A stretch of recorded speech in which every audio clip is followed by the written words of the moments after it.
contest is on. Opie and Anthony, 877-212-0-A. Don't call now. We'll hang up on you if you call early. Just wait for that sound, and then you call. That's how it works. So you want to talk about Sandra Day O'Connor? Not so much her as her dirty daddy.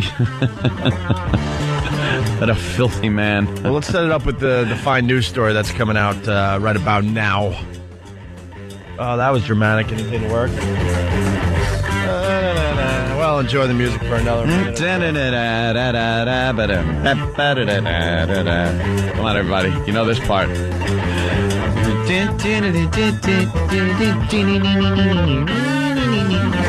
Is it air guitar Wednesday? What day is that? Well, damn it. I never know the days of the week. Well, it's not working.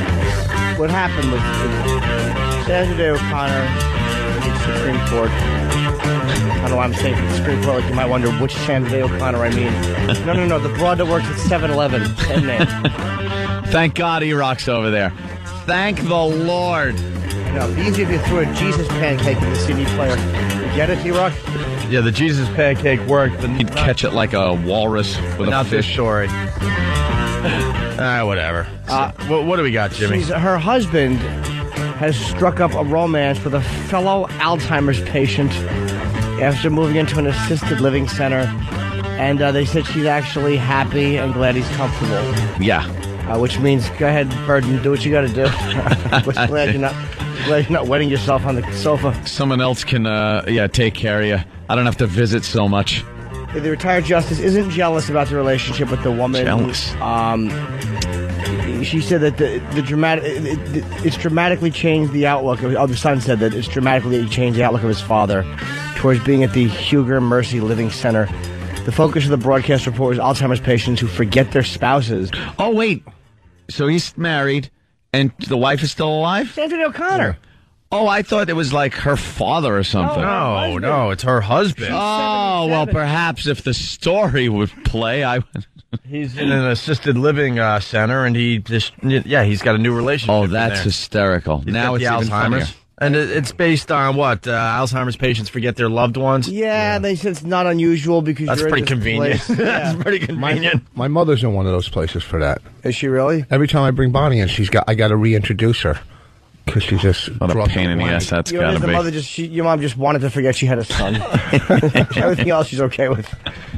But yeah, it's weird, right? The guy struck up a new romance, and she's not jealous. She's like, just... What are you going to do, right? How awful are you? But you see your golden years being spent growing old together, and here he is dipping it in a nursing home. Yeah, this guy, he's also in love with the dresser, his lamp, and breakfast.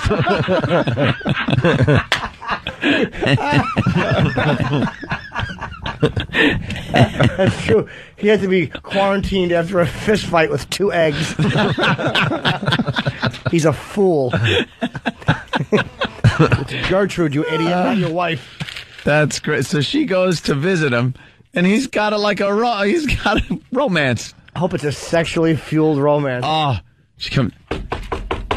Hello. Opens the door, bringing him something, and then he's just there, doing what he remembers from the past, perhaps. Yeah, his new girl's on the bed, and he's next to her, and he's humping her shoe. He forgot what he's supposed to do. I don't know what I'm supposed to do. Yeah. Who's this woman at the door? Get out of here. Mind your own beeswax, lady. I'm your wife. That's great. I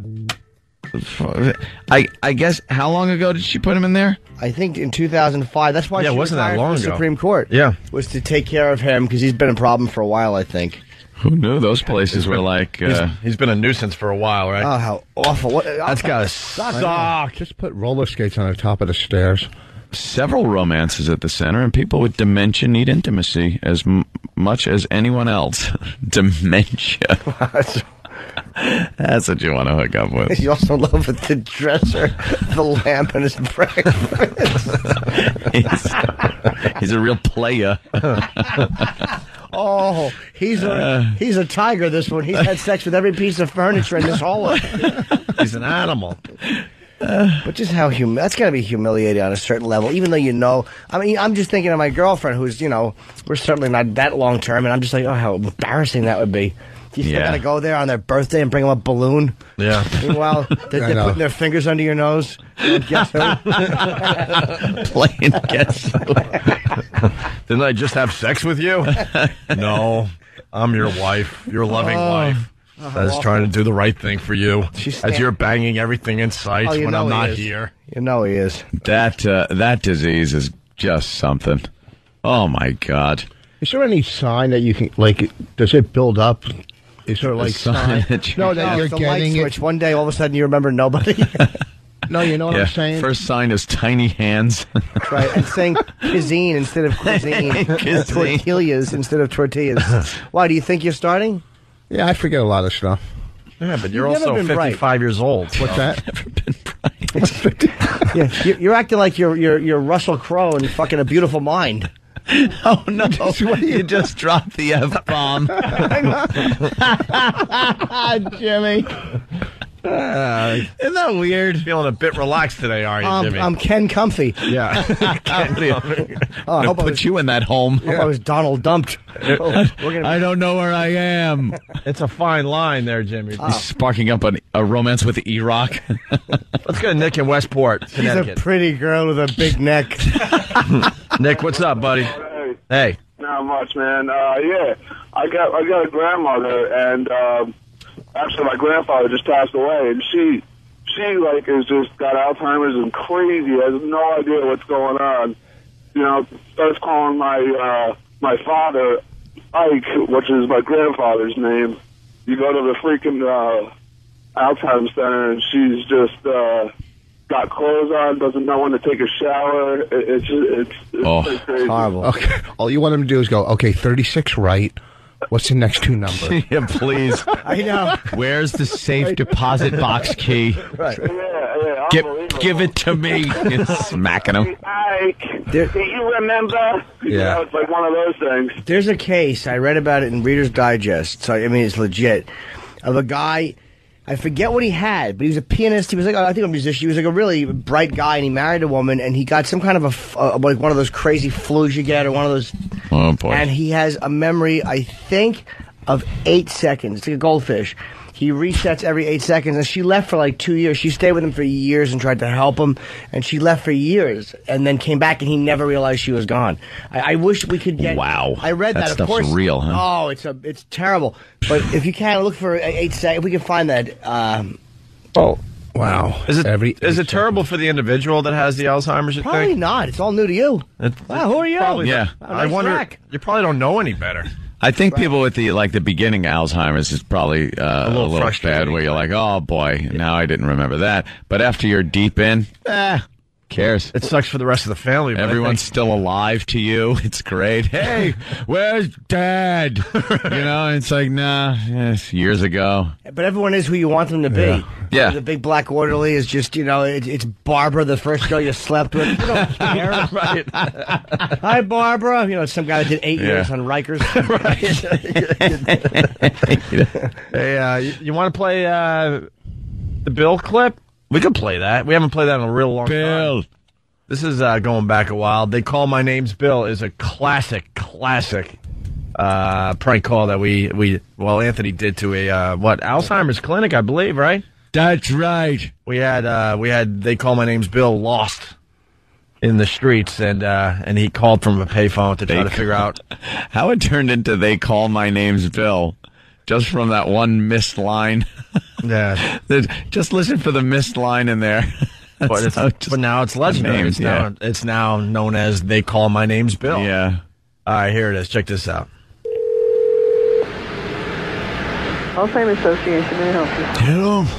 I had this number in my wallet. I don't know where I am. You don't know where you are? I had this number in my wallet.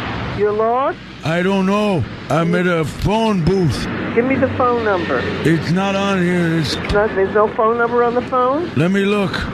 What phone? You're calling from a phone. Is there a phone number there? Yes, there is. Could I have the phone number? I believe it's the 8. Hold on the phone. Can you hold on? Don't hang up. Hello? Yes, can you hear me? Who's this? This is Estelle. Can you hear me? Hello? Don't hang the phone up. Hang up? No, do not hang up. Hold on, please. Don't hang up. I'm going to put you on the phone with someone else. Hold on. Hang up what? No. It's cold. You're cold? I'm colder, yes. I know. Cold like He's lost. Brazil. He doesn't know where he is. Do you know? I believe I need a changing. Stay on the phone. I'm wet. You're all wet? Yeah, I'm wet. Okay. Well, you just stay on the phone. I need a changing and my nurse isn't here. And do you know I'm the gonna phone walk number across where you are? Can you tell me the number? I'm gonna walk across the street now. No, stay on the phone. Who's this now? My name is Judy. What's yours? My name's Bill. Bill. Hi, Bill. How Hi. are you? Hi, Sam. You sound a little lost. Gonna walk across the street now. You know what? I'd rather you didn't walk across the street because if you walk across the street, I can't talk to you. Oh, hey! Hey, Bill. Hey! Oh! Hello? Hello? Yeah. Are you still there? Who is this, please? This is Judy. Is this Bill? Where's Sam? Sam just went out to get some coffee. I hate coffee. Oh, Sam knows I hate coffee. Well, maybe he went to get you a Coke then. He said he was going out to get a drink. There's cars now, a lot of cars. I'm gonna cross the street now. You know what? If there are a lot of cars, you shouldn't be crossing the street. All right, here I go. I can't talk to you I if think you're my on home the- is across the street. Here I go. Are you talking on the phone, Bill? Hello? Hello? Oh, we should have called the police while we had him. Wouldn't do any good. He's still here. Call the police. He probably was hit by the phone. He did not hang up. He put the phone down and walked. He dropped the phone. He did not hang up. Oh my God! Someone call an ambulance! I told you. This is horrible. My God, he looks awful. Jesus. Who is this? Who am I speaking to, please? Somebody call an Help ambulance! over The man here. got hit! This is All right, we're horrible. calling an ambulance. Can you give me the address? He's a mess. The man got hit! Someone call an ambulance! Don't touch him. Leave him down there. Hello, can you tell me where you are? It's too late! It's too late! This man smeared all over the road! Can you tell me where you are? It's too late unless you got a shovel! All right, we'll get a shovel. Where are you? It's too late! It isn't too late. Are Too you? late! What do you mean it's not too late? His head is over there and his arms are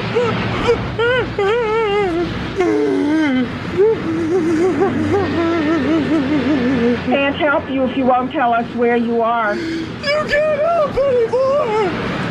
Just bring a shovel! Can you tell me where you are right now? Disneyland.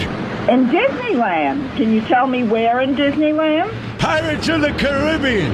And the Pirates of the Caribbean. Yo ho, a pirate's life for me. I'm okay now. You're okay? You got all pulled yourself together again? A car hit me and I feel fine now. Oh, I'm so glad you That's feel all fine, Bill. You had me really worried. That's all Bill needed was a little bumper. Can you tell me where you are, Bill? Jupiter. On Jupiter. Planet Jupiter. Is there a street number or a name on planet Jupiter? 23 Jupiter. 23 Jupiter. 23. Okay, do you live there? Send a cab. I would happily send a cab if you tell me where to send it. Good, tell him to make a right at Venus. Right? At Venus. And it's Jupiter, 28 Jupiter. 28? That's what I said. Okay. And what are you doing there now? Masturbating. Oh, I see.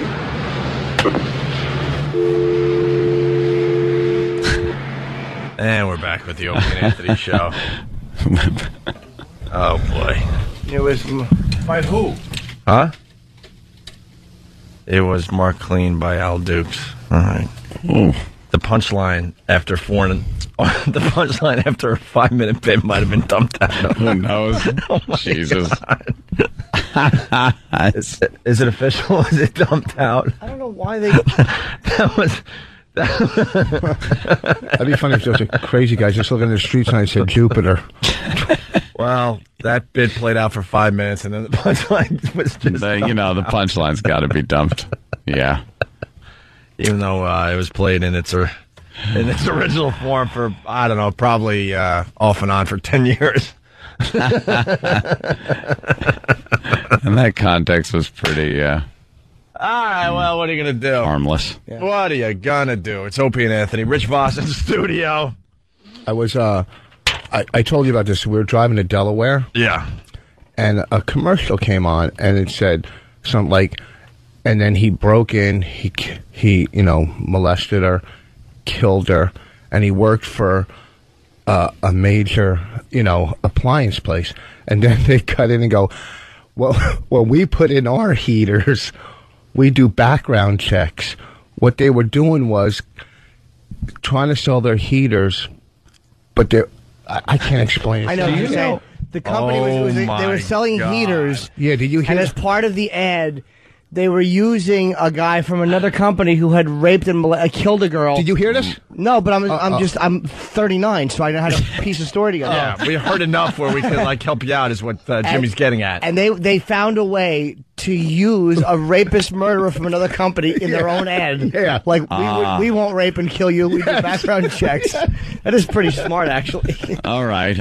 Because I had no idea where you were going. I was panicked. Maytag. I was won't rape panicked. Yeah, for a moment. You really freaked us all out. Thank God Jimmy was able to decipher that. You speak idiot. I was just thinking of that. Speaking of speaking idiot, we got a little quiz for you. A little pop quiz, Rich. This early? Hope you're up for it. Yes. All right. Yes, this early. Go ahead. We're going to find out if you're smarter than a fifth grader. Oh, please, where's the fifth grader? Huh? Yeah, where? Well, we don't know. Uncle Paul. Well, we got a test, right? What a Vera. This is a test that a fifth grader would take, right? Yeah. And we hand it over to you, and you're gonna answer these questions. No problem. Don't you think we should have a little more time for this? Yeah, I'm gonna give it to you now, and after the break, you should be done. It's only 10 questions. You mean I have to answer them? You're not going to ask them as we go? Ask him now. You don't need to wait. We don't need to wait. We don't have to study this. This is not. These are all yes and no kind of answers. All right. Finish the following sentence, Rich. I before E, except after. I before E, except after C. All right, good. Was that right? Yes, of course. Yeah, but that rule doesn't always work. I hate that rule. No, it's a dumb rule. It's like, except when I'm spelling something. Right. Then it's wrong and I look like an I don't idiot. want to mislead anybody. I'm not a great speller. So I just don't want to mislead everybody with answering that one. I spelled my daughter's name wrong. I got to change her name.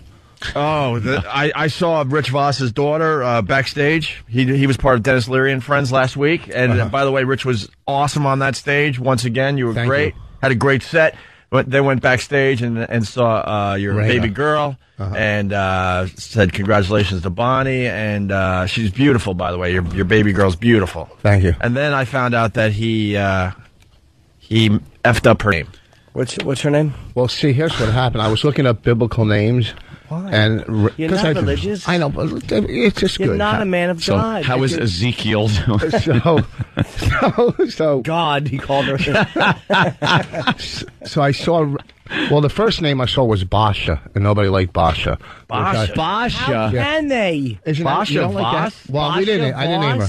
So Basha, come here, Basha. It's right on the globe. Yeah. It's where Basha lives. Yeah, On the Basha. That's So- awful. Wow. Okay, so Raina.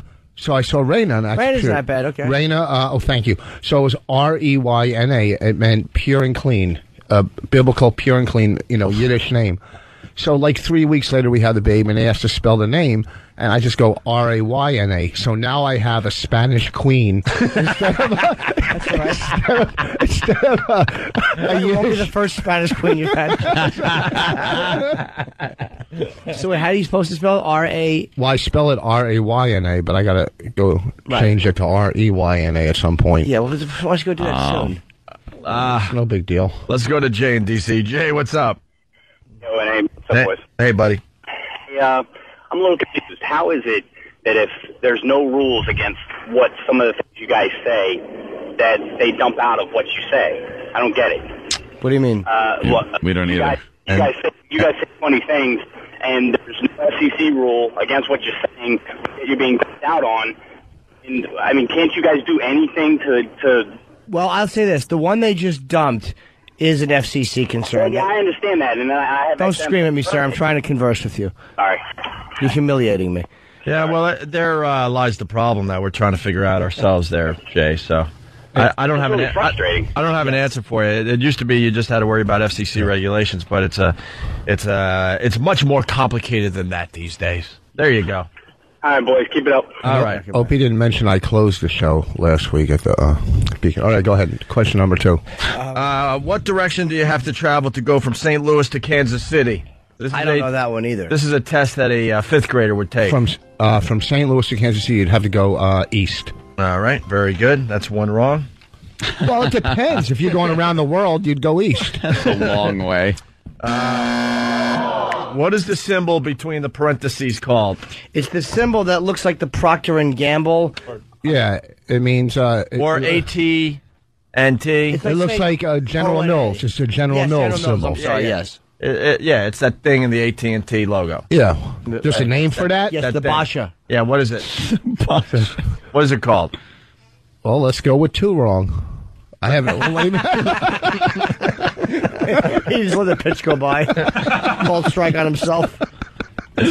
We would have accepted the and sign. What is it called, though? The ampersand or whatever. Who knows that? A 5th grader can't say that. Well, At least the ones I've met. All right, not bad. You're Once you've met Kenny, 1 out of no. 3. 1 out of 3 so far, Voss. In dry weight, how many ounces are in a pound? 16. There you go. That's easy, right? Yeah, I used to sell pot, man. That's why he knows. Yep. Ask me grams, ounces. All right. Which of the following inventions was not invented in China? You got gunpowder.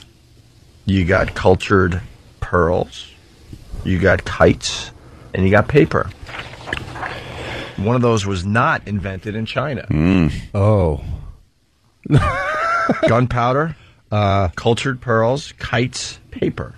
Okay. I think I got this one. I know disease wouldn't be the answer. I would have to go with... Wait, what? There's a lot of diseases. How did that happen when no one even pushed the button? I don't know. God did it. What are you talking about? Disease. It's not even one of the... I'm trying to throw something SARS funny. joke or something like that. Thank you. I get you. It's not one of the choices. Okay, I didn't hear the gunpowder, paper, kites. Kites like you fly a kite? Yeah. You don't know? Are you looking at my answers over No, there? I swear to God, I'm not. I couldn't see that far anyhow. All right. Or what was the 4th one? Gunpowder, kites, paper, cultured pearls. Oh, cultured pearls. What? That's right. Yeah. I just want him to be wrong. All right.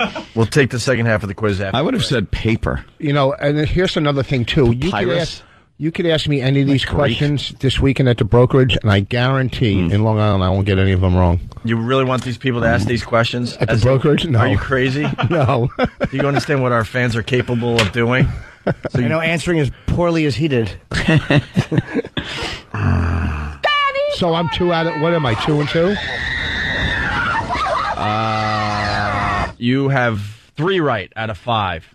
It's not bad. So you're barely passing, I guess? No. Is 60 a passing grade? No. No, It's it's a at D. 60. a Oh, D. it is. All right, you're around a D right now. We got the last 5 questions after the break, okay? Pick it up. Pick it up. It's Opie and Anthony.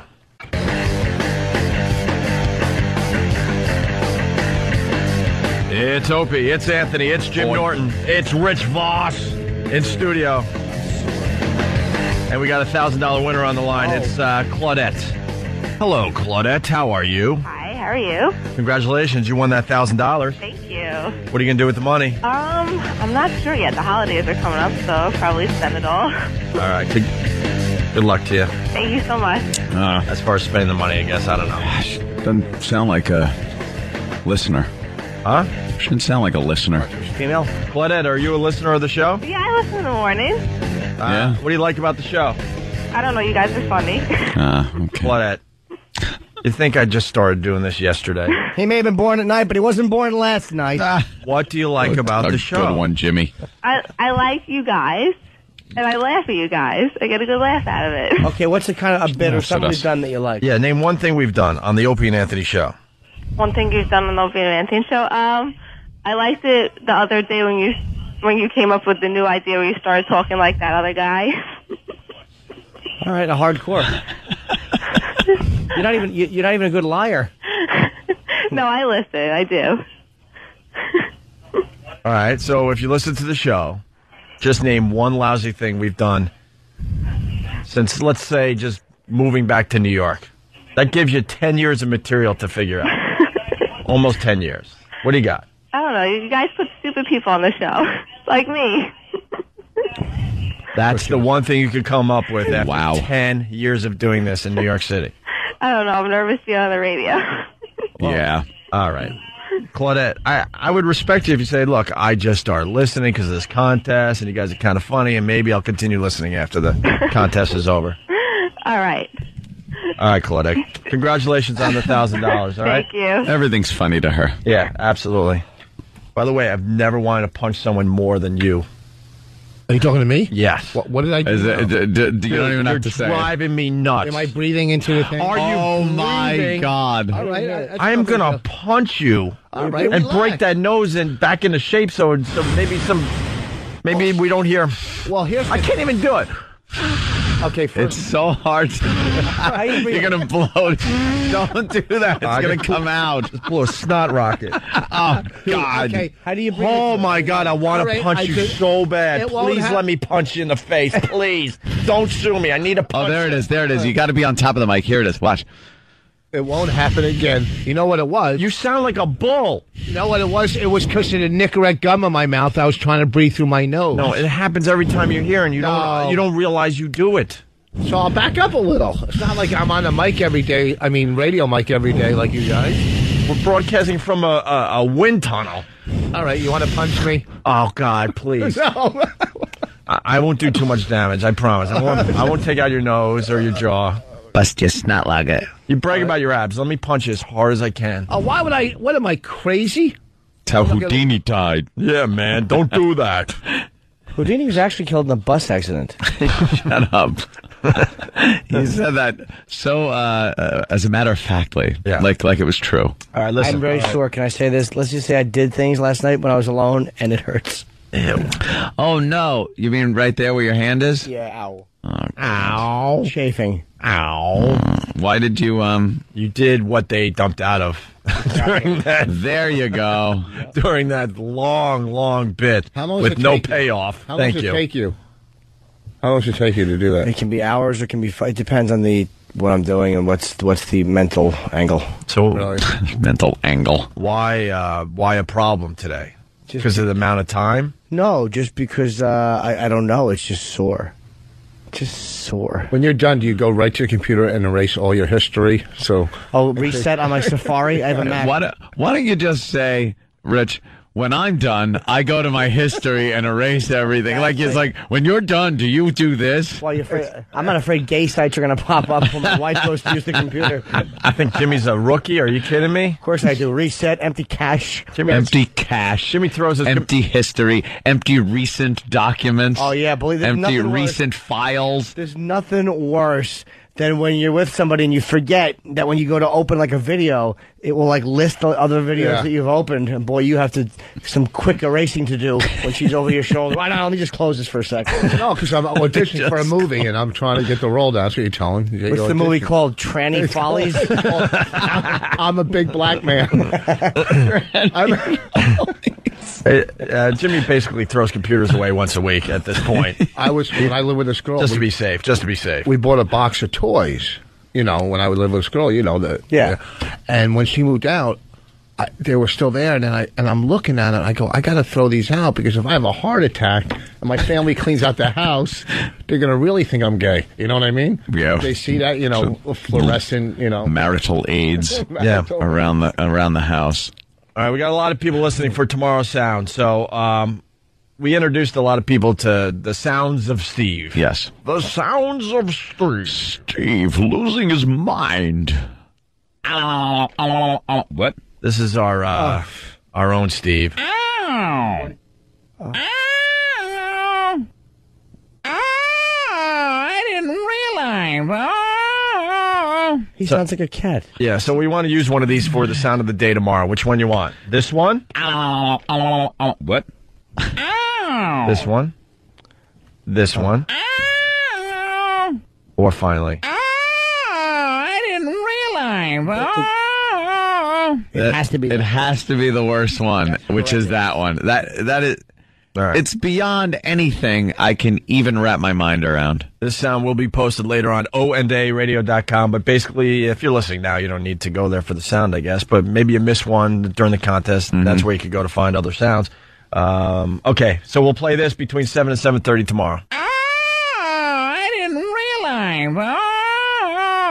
And if you're the 10th caller, you'll win the next $1,000. Now, Tim, our other production guy, he's feeling like Steve might be ripping him off a little bit. There is a similarity. So Tim put this together and ran it in here just a moment ago. Steve Carlisi does a voice. I think he's ripping me off. Why does Steve sound like that? Steve's stealing my thunder. What? My thunder. Sounds a little like his character. I didn't realize. Then he gets all whiny. Oh, God, no. Come out, and I don't know why. Steve Carlisi. Executive producer, Opie Anthony Show.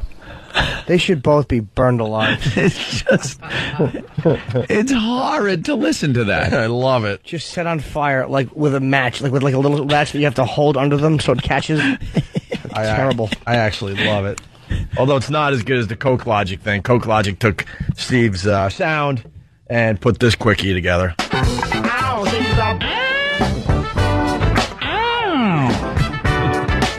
She's mighty, just letting it all hang out. She's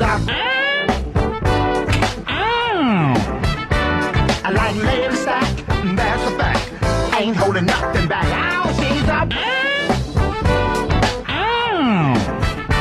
well, look together, everybody knows this is how the story goes. There you go. Coke Logic. His animations are up on ondaradio.com. You're going to want to check that out as well. You want more of your quiz there, Voss? Yes, I do. Playing the brokerage when? This weekend. Yeah? Starting what, Thursday? Friday, Saturday. Friday, Saturday? Long Island, Belmar. And here's another thing. I'll take it. My IQ. I'll take an IQ test here. I'm 141 on my IQ. You're not you're leaving out a decimal point. I'm telling you, I'm 141. You're not my 141. IQ. I'll do an IQ test here Is one that day. good? 141. Is 141 good? That's great. Yeah, but he's not. I think 150 is genius. I'm 141. You are not 141. If you were 141, then you could pass this quiz easily. IQs are different than. All right, but it's just not. All right, here's your next question. Are you smarter than a fifth grader, Rich Voss? This is a fifth grade exam. In square inches, what is the surface area of a cube with 5-inch sides? How many inches would that be in square inches? 5 times 5 would be 25. All right. Wait, I don't even know if that's right. Yeah, that's right. Of course. I don't know if it is. Of course it's not right. Wait. No. Oh, wait. 5 times 5 times 5. No, wait. What do you... Oh, my God. In square inches, what is the surface area of a cube with 5-inch sides? How do you 20 inches. How do you know how big it is, though? It's square inches. You don't know how big the cube is to begin with. Hold on. 5-inch sides. So you got 5 times 5, 25, and then times that by 5 to the 6. fourth power.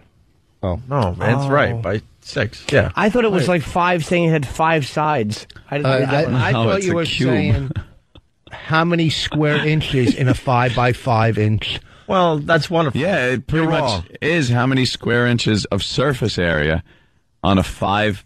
on a cube or on a flat A cube on with a cube. Well, it said Well, cube. let's say it's wrong. 120. Let's say I got it It wrong. is wrong. Let's say hi to Sean in North Carolina. Go ahead, Sean. Yeah, 141, boss. That's not your IQ, son. That's your SAT score. Hey, Jimmy. Hi, sir. Oh, sorry about that. All right, the next question for you, What's Rich the answer, Voss. Ope? It was 150. Oh, really? Yeah. No fifth graders get You that have to right. take the 25 and then times that by 6, like Ann How do you said. get 25, though? 5 Because 5 times times 5. It's a 5-inch square on each side of the cube. But if it's a square, why would you go 5 times, like...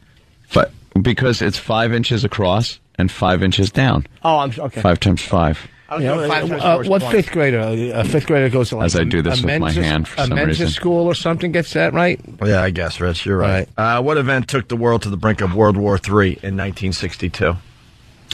That was the Bay. Get this. The Bay of Pigs in Cuba. Oh my! Oh no, the Russian missile crisis. Oh my God! We didn't know there was no World War III. Didn't the Russian missile crisis last all the way up until like the Cold War ended? Yeah. Wait, in '62 when Kennedy was president. Yeah. What almost brought us to the brink of war? You said. Yeah. World War III. Almost. Yes. Well, it didn't happen, so it had to be. Well, it's the brink. Saying it's the brink means he tries almost. to show his intelligence by going almost, right? Yes. Almost to the brink. Almost to the brink. So almost.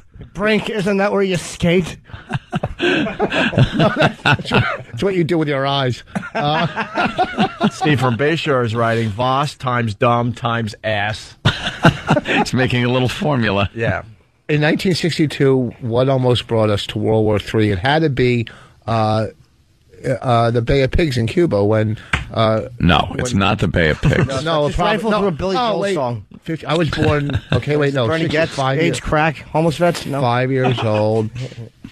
Yeah, I get it. You were 5 in 62. I think. But, you're now an adult and you should know what happened in 62. I know it. In 62. Mm-hmm. Malcolm or one of them, they weren't shooting them. No, that. How would that be World War III? Malcolm in the Middle? Malcolm wasn't assassinated by a Russian. All right, what do you got? Ruskies didn't get him. I love how this comes right on the heels of his 141 IQ. Yeah, what's your official answer? My official? Yeah. Can I give you final answer. Your final answer. Let's go. My final. In 62. What happened in 62? Oh. Yeah. Oh. The 6-Day War. No, that was in. Oh my God! What was the 6-Day War? We're talking about the brink of World War III, complete annihilation of the globe. And you're naming all these innocuous things. Yeah. That cab driver got robbed in Tel Aviv. No, Rich. What is it? Can we come back to any of these? No. What is it? It's to revisit them. What is it? Come on, Rich. Yeah. It wasn't. It's something to do with Kennedy.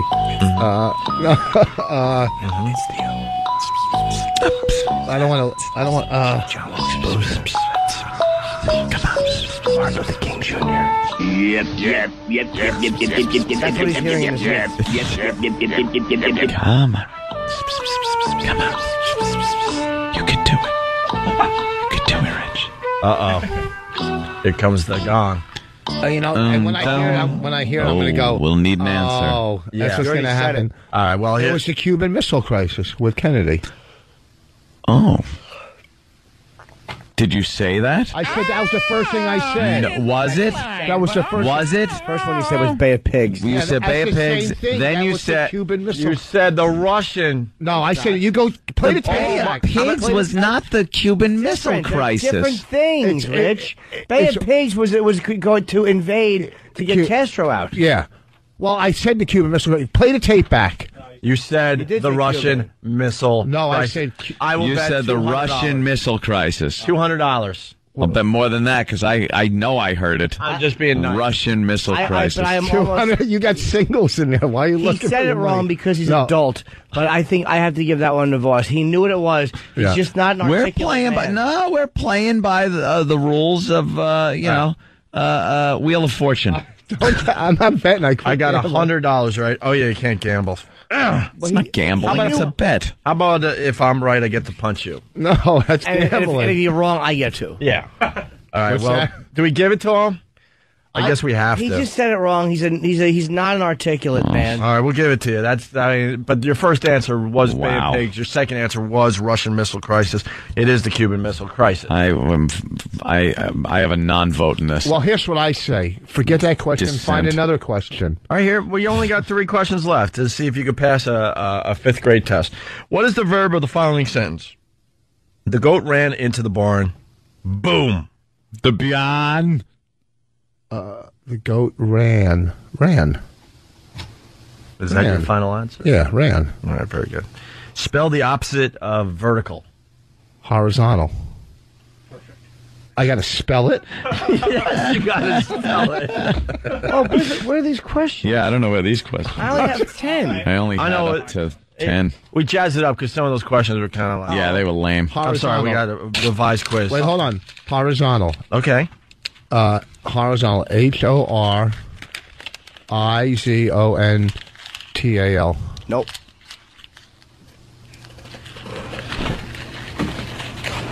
E. I can't believe you fell for that. I gave him the hand, like the hand, like, you know, come on, you're almost there. One more letter. He goes E. E. Tell me, I love you. I really do. Bonnie's a lucky woman. Well, I was right though. Horizontal. Yeah, we'll give that one to you. I effed you up by going. Yeah, come on. And finally, who was the U.S. president when World War II ended? Get this right, you'll get a 70 on the test. It's either Roosevelt or Eisenhower. Okay. I would have to You say. almost said Eisenheimer, like Weisenheimer. You're such an old man. No, I didn't. It was Roosevelt. All right, very good. That's wrong. By the way, not only is it wrong, he was dead. Who? Roosevelt was dead at the end of the war. Of World War II? It was Taft, Rich. So, Oh. so if it wasn't Roosevelt, Honest Abe. so if it wasn't Roosevelt, who was it? Well, the end of World War II was in the. Then was Eisenhower. Was in what? In the 50s. The end of World War II was in the 50s, and That's right. if it wasn't, Yeah. so you're now saying Eisenhower, right? I said Roosevelt, and you. All right, guys, he was wrong, so you're now saying Eisenhower. Well, why would you give me a second chance? I'm just asking. Yeah, it was Roosevelt or All right. Eisenhower. Wrong again. Now, who, I can't be wrong twice. Yeah, because your choices were both wrong. the war ended with the dropping of the atomic bombs. Yeah. Who dropped the bombs? Who was the president that was in office when the bombs dropped on Japan? No? Hiroshima, Nagasaki. No, he wasn't the president. Hiroshima Nagasaki was not our president. No, he's the commissioner of Japanese Who was baseball. the president during? Yeah. Why? I didn't hear it. He was Roosevelt's vice president. Oh, it was what do you call it? Good. It was what do you call it? 141. Yeah, go ahead. What do you call it? Go ahead with the what do you call it? Roosevelt's vice president. Yeah. It was, Yeah, come on.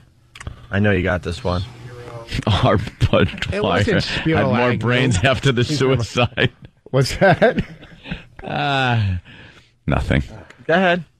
Roosevelt's vice president. Obama. Give us the answer, Rich. Inside of your head, Make it's us laugh some Florida more. swamp. Yeah. Go ahead. As you think about it, Steve from Syracuse has something. Steve, what's up, buddy? Hey, what's up, boys? Hey. Well, I got to tell you, I was listening in the shower answering the questions, and I think Voss originally he should be doing on Are You Smarter Than a Preschooler? And I think that if Harry Truman was alive right now, you'd be kicking Voss's ass. It was Truman. It was Truman. I knew He that. just gave you the answer. Oh, he was talking about a guy he went to school with, Harry Truman. Yeah. Harry Truman. Was it Truman? Truman. It's too late. It was Truman. Was it Truman? Nobody's really big on Rich, President congratulations. tribute. By the way, Steve wanted... President, he's probably one of the more memorable ones, being the one that, dropped the atomic bombs. By the way, Truman. That didn't actually end World War II. Oh, it didn't? It did. Boy, and quickly. It I mean, didn't? what was the World War where Germany was going in, taking, just out of control? That was World War II. Korean War, Rich. That was World War II. Yeah. And World War One. And then what was the war where the Japanese were involved and we dropped 2 atomic bombs? That was World War II, where they hooked up with Germany. Very good. Okay. But Germany... Oh, no. Here comes the butt. Maybe... I'm not really on top of this. Right. Really? Yeah. By this, you I mean think- everything. Here's what happened. Yeah, what happened? Germany was still go after we dropped the bomb. Germany didn't just say, "Hey, we're done." We still had to go in. Oh, my dear sweet Jesus on the cross. Oh, my dear sweet Lord. Whatever happened. So you have no idea that Germany had already surrendered and the war in Europe was over by the time we really concentrated our forces over there in Japan and stuff. See, we beat the Germans first. Then we beat the Japanese. I gotta read a little more. Yeah, you gotta brush up a Ask little. me about. Do you think the Germans would just lay down their weapons after we bombed Hiroshima? Steve from Yes, they did. I want to get rid of Steve from Syracuse listening on 95X. Steve, you had a great line there. You want to use it or what? I say, yeah, man. Go ahead. Voss, you need to go on. You need to go on. Are you smarter than a preschooler, or maybe even are you smarter than a fetus? That's what I think. All right. Oh sir. boy. Oh boy. Well, I mean, And as a Jew, you should know these things. Ask me about the 6-Day War. Never forget it. With you, it's never ever new. Yes. Ask me how long the 6-Day War lasted. All right. 6 days. let's say hi to Mike in Jersey. Mike. It's actually a myth. Mike. It didn't last for Hey. Right. too much. You need to have Boss on every week to do this because this is friggin' hilarious. Well, we don't. And he's being serious, by the way. Yes, he's you not- got a 60 on a 5th grade test today. That's not bad. It's a passing grade. He's not being ironic. Well, here's the deal. Here's the deal. All right. Let's go to Matt in Pennsylvania. Matt. Hey, Boss, could you spell IQ? EYE. What does IQ stand for? Intellectual quotations. Holy Jesus! No! Oh my God! We've been searching for a long time. We found the new spaz. We Intellectual got the new spaz in studio. It's some quotations. intellectual, whatever. The Q, I don't know. Intellectual quiz. Just say I'm queer. Oh God! Intellectual quiz. Wow. IQ. What is it really? I don't know that one. Your IQ, which you are saying, is 141. 141. Yet you have no idea what IQ stands for. I know how to get to it on the internet. IQ test. IQ, intellectual quiz. What do you think it stands for? Quotient. Intelligence quotient. Well, that's that same thing. Intellectual quiz. Intellectual quotation. Oh my God! Let's go to Dan in Philly. I love Rich Voss. Oh, Dan, go ahead. You guys got to chain him to a chair and never let him leave. Yeah. Hey, Boss, you should get a nameplate for your desk that says the schmuck stops here. Punch it out. And let's go to Lori in Jersey. Lori. Hi, how are you? Hey, good. The thing is that, to be fair, history classes, he just might not have the history down. He probably failed it when he was in school. What? But Wow, he might have failed history while he was in school. Oh, right, yes. But to be fair, he is Jewish. I mean, you learn World War II history in Hebrew school, don't you? Didn't you go to Hebrew school? did you go to Hebrew school? I didn't pay attention. I couldn't understand English. How am I understand Hebrew school? She's What's wrong with you? Basically Yes. saying Voss is Jewish and doesn't know about World War II. I know a lot about it. What do you know about Thank it? you, Lori. What's that? You didn't know who surrendered. I know Roosevelt didn't bomb the train. Was it Roosevelt or who was the other one you're talking about? Truman? You're naming people Okay. who didn't bomb the Japanese. No, not the. Who didn't bomb what? I just want to know where you were going with that one. I love this World War II stuff. Oh, I'm sorry. I love your World War II material. You just go into your basement and live it every day. Ken Burns has competition. I can't wait for your documentary there, Rich. Listen, I'm serious. I'll take an IQ test here. All right, How well- they do on the internet? Not today. No, because no, we got something. Oh, well, we could do that. Yeah, we should definitely. We got Max in Dallas. Max, go ahead. Hey, O&A, what's up, Dukas? I've got the perfect idea for you. A dumb-off between Voss and Francine. Let's do it next week. A dumb off. Can you come in next week? Yes. We're working Monday, Tuesday, Wednesday next He'll week. kill her, though. Yeah. I'll do it with Bobby Kelly. Who he thinks he's smarter Bob, than me. Bob should be involved. Bob is as stupid as they come. Bobby, and he's always saying how dumb I am. I'm smarter than Bobby. Okay, I'll take Bobby on. That's not saying a lot. Bob. All right, we're going to get Bobby, we're going to get you, and we're going to get Francine. Hopefully next week. Could you guys try to make that happen immediately? Yeah. And we'll have a 5th grade exam. No, we can have a real one. I'm talking This about. is a real one, obviously. You got a 60. You know what? I'm talking about some serious questions that, these screw ones. questions about World War II Yeah. and then the Cuban Missile Crisis. Yeah, that's trivial events of those the are last just- century. Those are just I'll dumb. tell you, You're right. I bet you can't explain You're right. the whole Bay of Pigs. What was it about? What I know. Can you? All right, go ahead. Yeah, what is it? What happened? What was in the Bay of Pigs about? what happened Teach was, okay, we were over there. This is why Kennedy was assassinated, because we were over there. We had a lot of money invested in casinos and over there, and Castro was taking over, pushing out into dictatorship, and we were going to lose all our money there. So the Pushing mob, out dictatorship. No, he was pushing out the regime to take over as a dictator in the country. Okay, so the rebels wanted to overthrow Castro as this was happening, and was seeking the help of America, and you know, it's all history from there. I love just watching you unravel. I actually saw beads of sweat forming on your forehead in the middle of the bed. Trying to remember The Godfather. The Godfather. That's basically. I don't think it had much to do with casinos at that point. Yes. I think it had to do with a communist country being 90 miles off of Florida. Yeah, but the rebels didn't want to deal with Castro. He was just out of control. Well, we kind of didn't want to deal with Castro. Yeah, but if and there was a rebellion against Castro, but it wasn't very strong. So we said, look, we're going to give you guys a hand. We'll back you up if you take on Castro. We'll train you. We'll give you support. We can't be directly involved, so it was a CIA kind of, covert thing. I feel like I'm in school. I'm looking at the teacher right now. And when it finally happened, we kind of hung them out to dry. And didn't give them the support that we promised them, and they wound up getting their asses handed to them. What I was saying. And it failed. Didn't people think that was a secret deal cut to kind of to make the Cuban Missile Crisis go away? I think to make the Cuban Missile Crisis go away.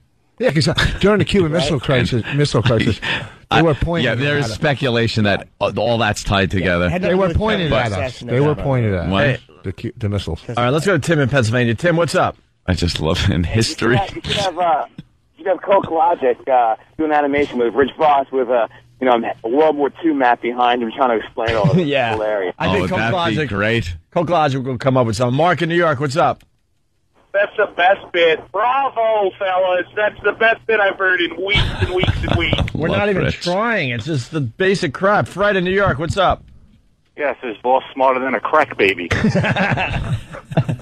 Let's go to Tom in Jersey. You got the phones lit there, Rich. You're doing something right. Tom, what's up? What's going on? Hey. Rich is teaching special ed today, huh? Ooh. Well, so much for the phone. Joe, save us. Hey, boys. Hey. Hey, boys. Hey. Got a question for you, Richard. Who was the president when Kennedy was shot? Oh, that's a good question. When he was the president when Kennedy was shot. Of course he was the president. What kind of question is that? I got that one. He was trying to trick you. I know. Yeah, it was a trick question. And he almost had you. No. Hey, you know what? There's a little paranoia in your listen, eyes. let me explain something about me. Okay. I quit school. Okay. But really?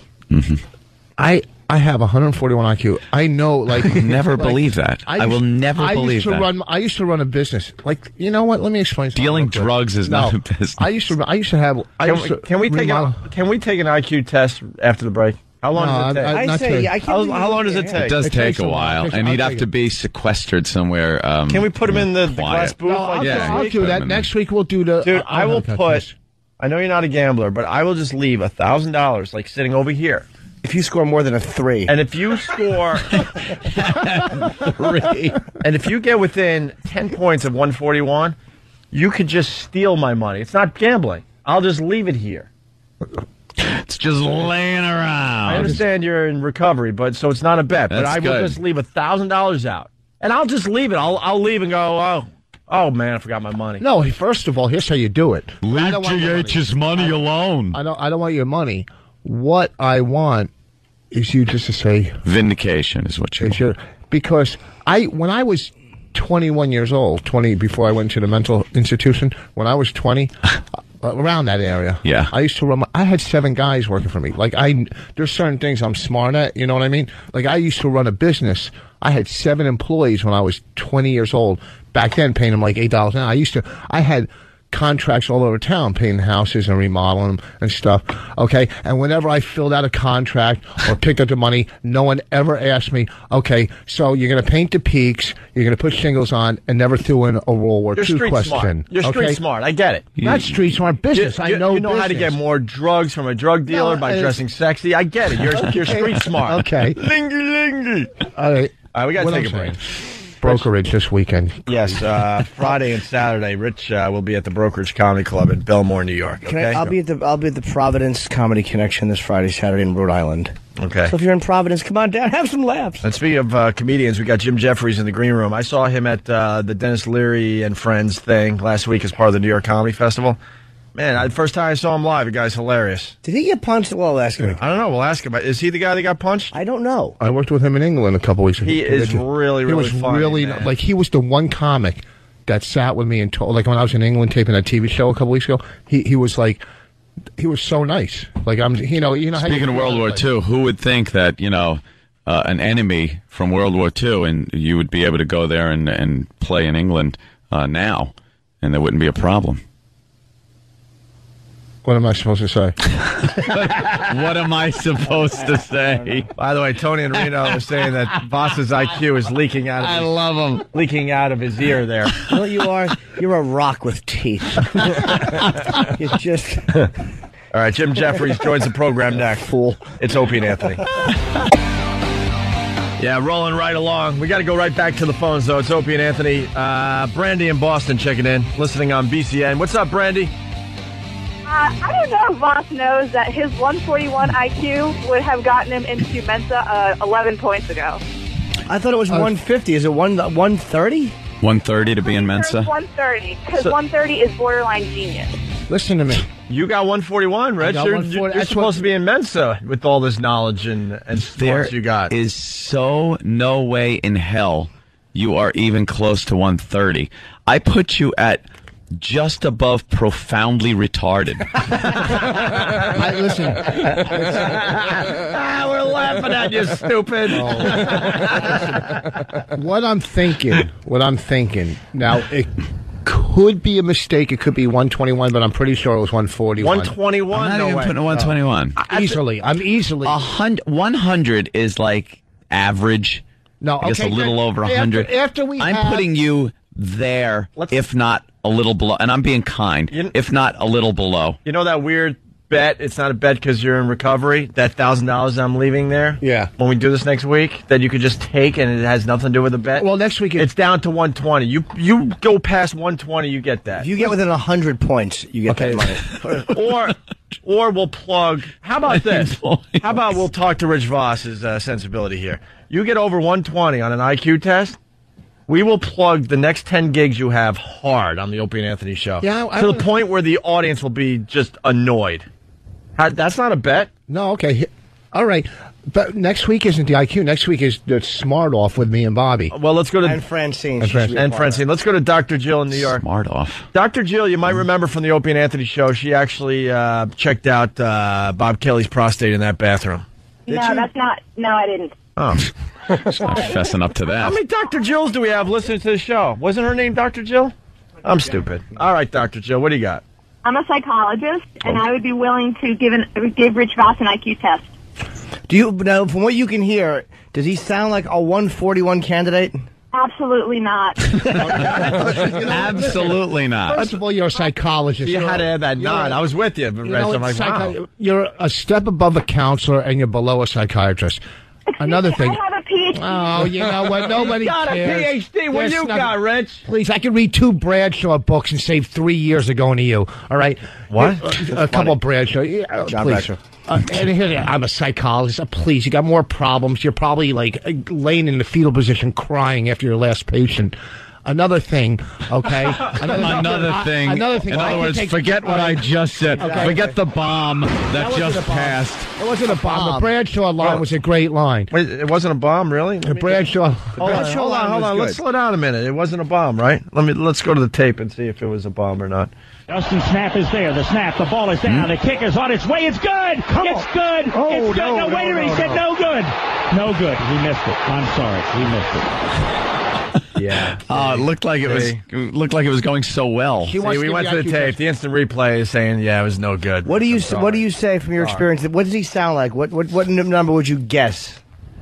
Anthony was right. 100 is average.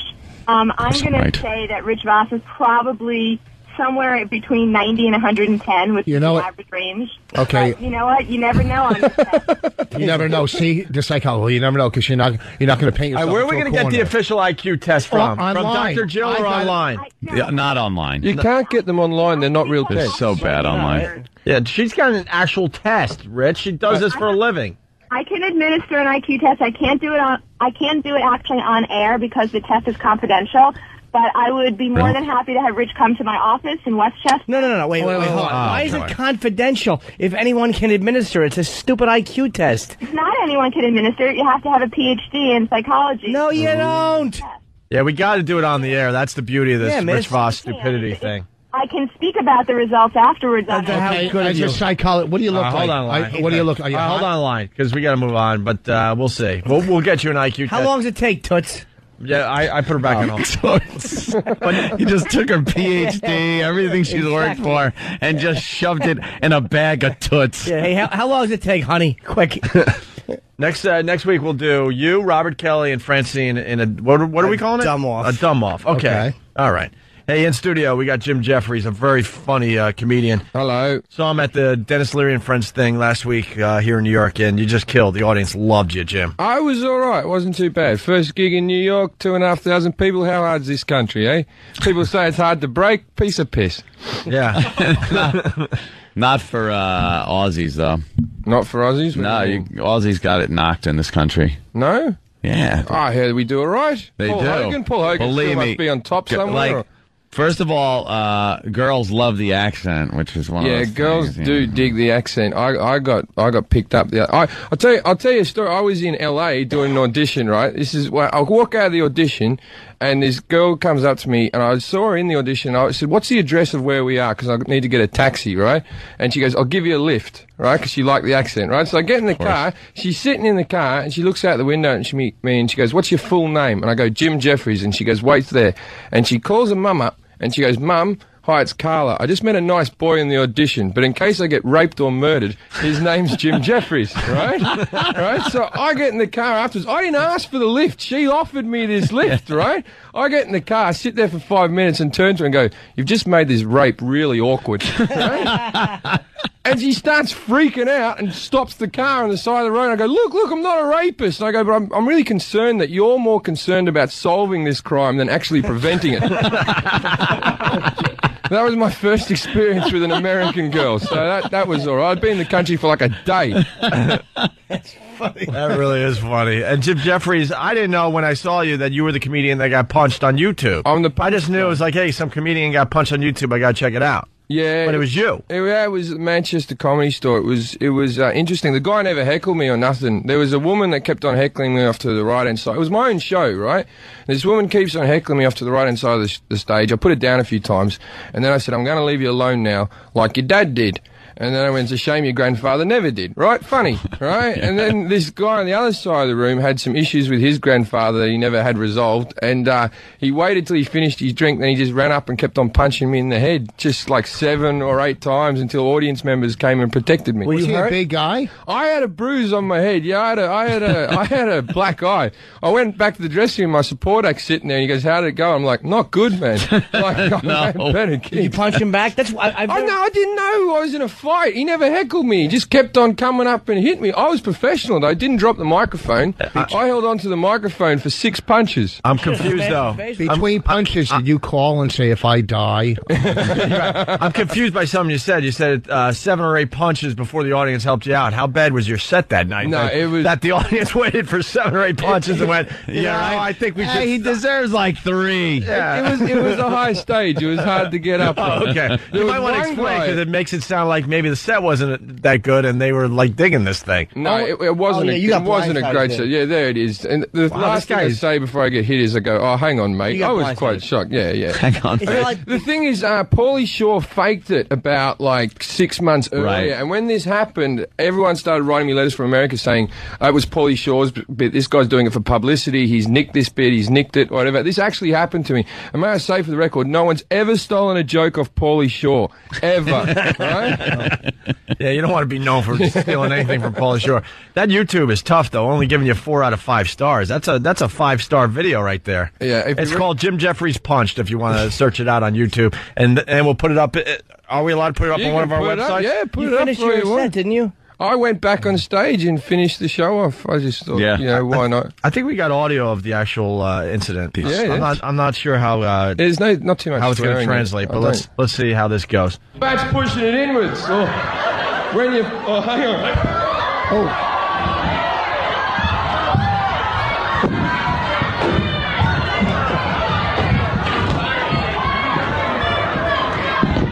That's a definite ruckus. There's a ruckus going on. Jim's on stage, and the guy jumped up and just threw a punch. You literally were blindsided. I mean, it's almost like there's no time to even position yourself for a defense. I never spoke to him or nothing. Was he a big guy? He wasn't that big, but he was stocky. What he had a lot of power to him. Like coming up there and just clocking your blindside like that. Well, there was a lad who was in the second row who was the first person to come up and help me, right? And he jumped up on the second row, but as he jumped up on the stage, his heel kicked into the face of the woman in the front row. And broke her nose. So there's just pandemonium in the entire crowd. There's this woman just bleeding and stuff like that. I'm off in the dressing room crying. Oh, it was a tough day. Why would you go to a comedy club if you're that sensitive? I just don't get that. And listen, I don't get it. It would never happen at a Broadway show. Only comics deal with this. No one's going to hop on stage. You didn't show enough emotion and start pounding one of the actors, you know? Yeah. Only comics deal. The other night I'm on stage, I'm looking at somebody down in the front row eating spaghetti and meatballs. What other entertainment would you go to see that where you sit and eat spaghetti? You know, it's just... it's also where are you playing, Rich? Exactly. I was at the Spaghetti Factory. You were on NBC. No, I was working at a good club. It was a good club. Oh, all right, they just happened to be serving spaghetti. It was a food court. Where the heck were... All right, whatever. You think it over. So then...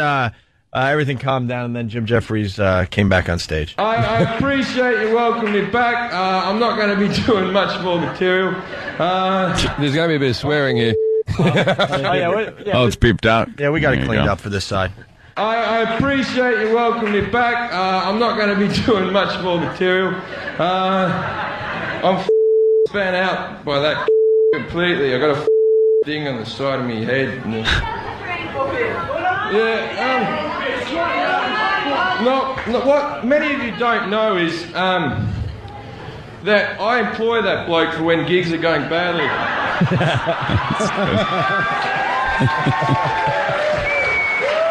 Hey, right on, man. And the crowd on the video, it's really cool. They're standing up, kind of shaking his hand. It's like the crowd really did come to your aid. With one thing new, because people think they don't know if it's part of the show. I mean, they see that something happening. It's like you have to register. Like, oh yeah, he's getting beat up. It was a hard way for me to find out that I'm not good at high fiving. I have no idea. I'm so bad. I'm a white Australian guy. Like I don't know how to do. For the first time in my life, I had someone give me one of those fists. Yeah. Today, when I was in I just grabbed his fist and shaked it. Start shaking like I his shake the fist. Like, is that the uncoolest thing that anyone's ever done? Wait, you guys don't do the fist? No, I don't do. What's the fist? Bunch of germaphobes in America. That's what it is. They don't want their fingers touching. It's a bunch of germaphobes touching knuckles. So they don't. What's it called? What's the fist called? It's kind of just the hey. I don't want to shake your hand. Yeah. Is that more affectionate than a shake hand? No, that's very less. Very less. That's like I don't really know you, but I have to acknowledge you. I've been getting a lot of them. And Jim Jefferies is pretty smart. You made a lot of money off that video, right? Yeah, I bought the rights to it and sold it off to the news channels. That's really smart. Good point. Hey, we got to change gears for 1 second here. We got Gavin in Wisconsin. It's Wake Up Your Roommate Wednesday. Oh, right. This is the guy with the train horn that promised he would call. Gavin. This better pan out. Listen to this, Jim. Hopefully it'll work out. Gavin. Hey, what's up, guys? Hey, all right. Hey, how you doing? He's in quiet mode, yes. All right. Wait, Gavin. Explain what's going on. I'm walking into the room right now. I've got the horn in the closet. Okay. Put the phone by him. Put the phone by him. You got to put the phone by him. Wake up his roommate with a train horn. All right, I'm putting the phone down right now. All right. Okay. This better work. Mm-hmm. All right. Oh, what the fuck?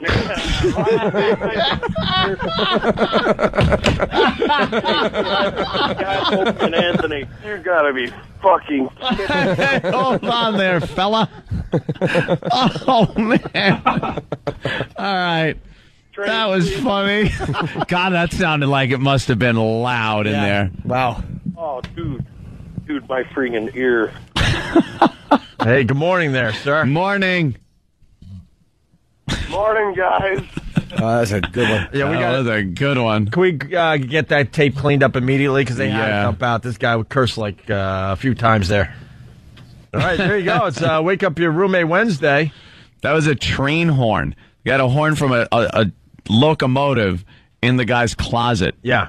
And where's hit it? Where's right now a train's hitting a car. and the engineer's pulling on the horn. They go, what the hell? It just sounds like an alarm clock. God damn, see that, boss? That's funny. What do you mean that's like that's Yeah, you're not as thick as people say you are, boss. You're quite clever, man. No, it's two different things. He's funny, but he's also stupid. All right, man. Great job. Thank you, Gavin. Take it easy. All right. We'll clean that up immediately so you can hear how that sounded. We'll have to throw a couple bleeps in there. So there you go. Jim Jefferies, where are you playing? I'm playing Caroline's tonight, tomorrow, and Sunday. Hey, that's pretty cool. Wait, tonight? Yeah, I'm playing tonight. I don't know. Is it tonight? Is it a big night tonight? Wednesday. Wednesday. Wednesday.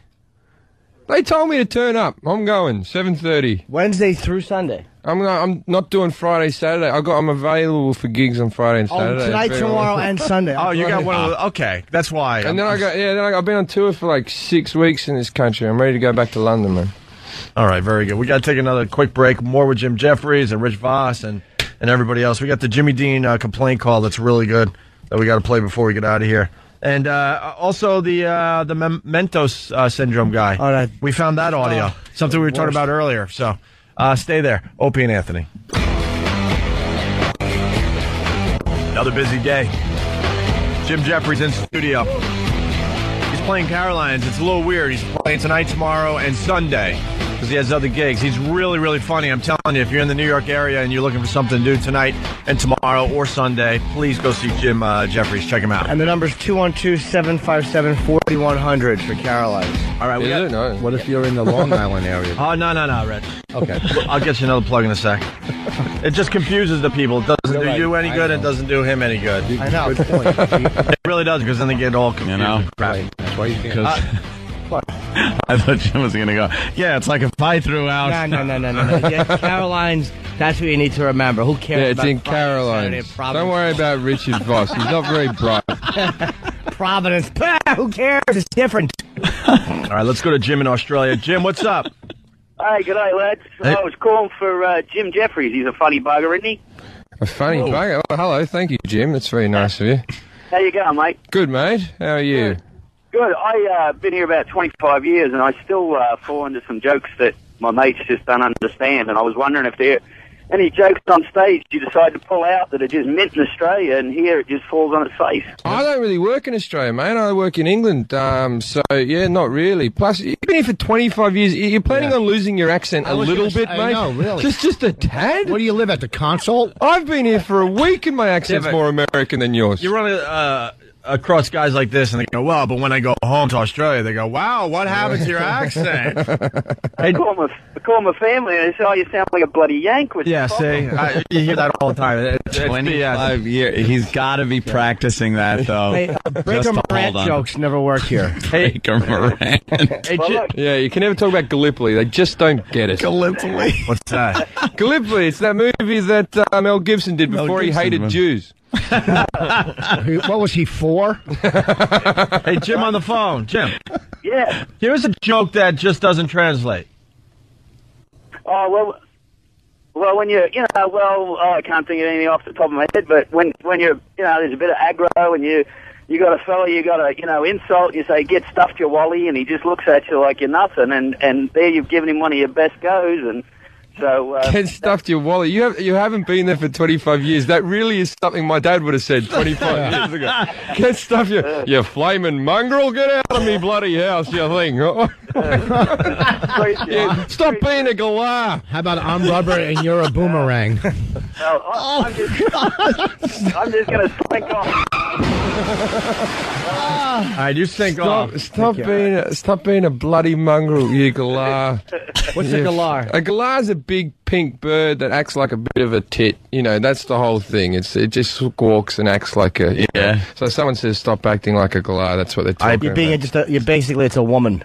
It's a big woman. Seems to be a lot of like comparing people to animals. Yeah, it's like a big insult. That's the whole thing. Yeah. But we have interesting animals. Why not? Well, of course. But no one ever goes kangaroo or the nice-looking ones. We'll go for the more irritating. We do that here. Yeah, we say stop acting like a Patrice.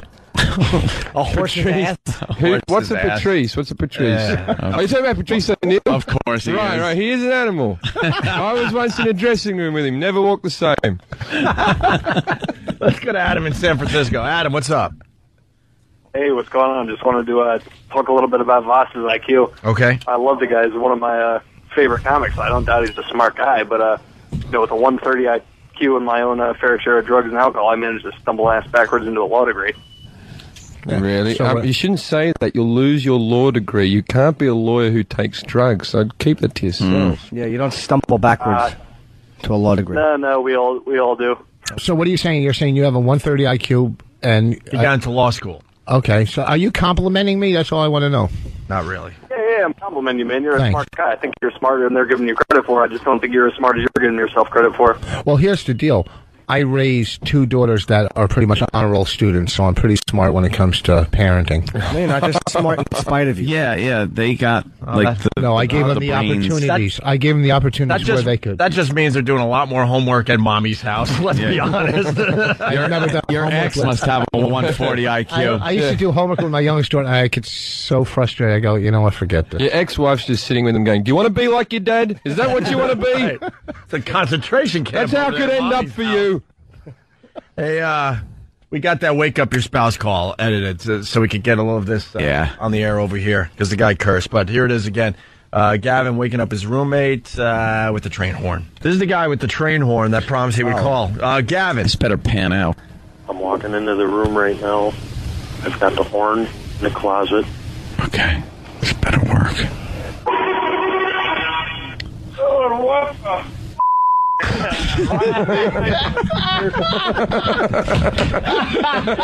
And Anthony, you gotta be. Hold on there, fella. Oh, man. All right. There you go. That's kind of how it sounded. I think it's funny with the bleep in it.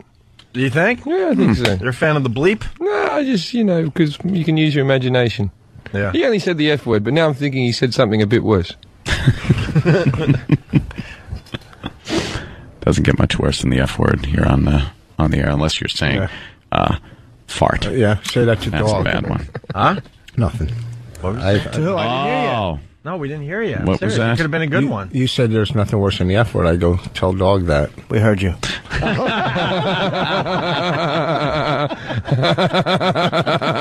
It's like shooting fish in a barrel. Oh, it really is simple. My God. I can't believe you blurted it out. Keep leading you to the slaughterhouse. I've never seen this dog show. We don't get it in Britain, the dog guy. I found out about the guy. We don't get it here either. What? Yeah, but the thing is, just to look at him, why were you so surprised he said that word? Like, No one isn't was surprised. That would be the No most one. obvious thing that he would say on a daily basis. Yeah, that's why I don't think there's really a lot of outrage. It's kind of gone away. Cause, He's an ex-convict. He was people in jail for expected him murder. to say that.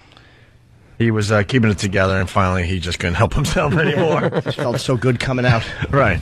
Hey, we got the Jimmy Dean complaint call. Who got this? Danny? We should get Danny in here to set this up.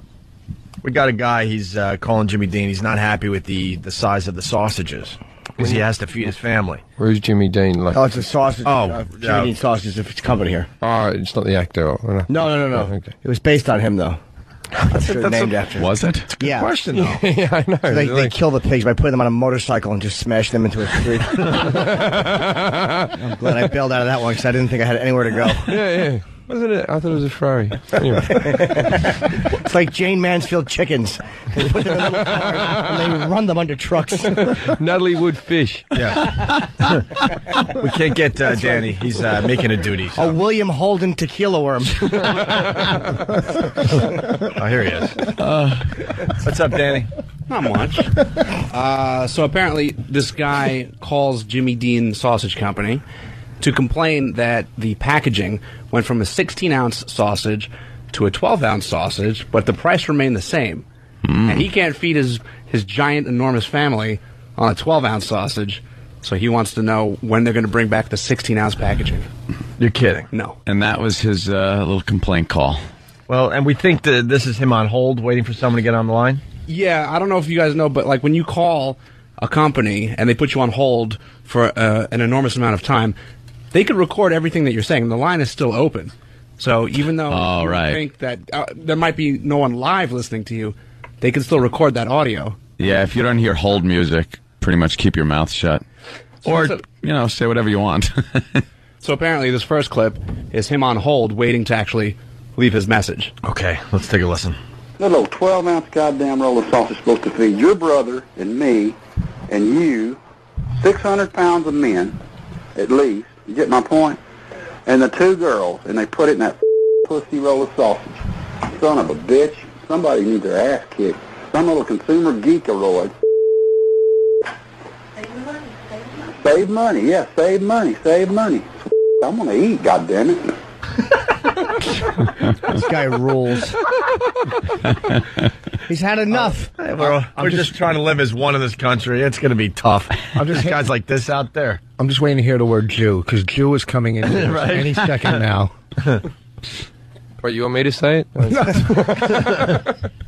It continues, obviously, right, Danny? Yeah, and then this is him actually leaving his message. I guess no one was available to take his call, so he was forwarded to an answering machine where he was prompted to leave his name and his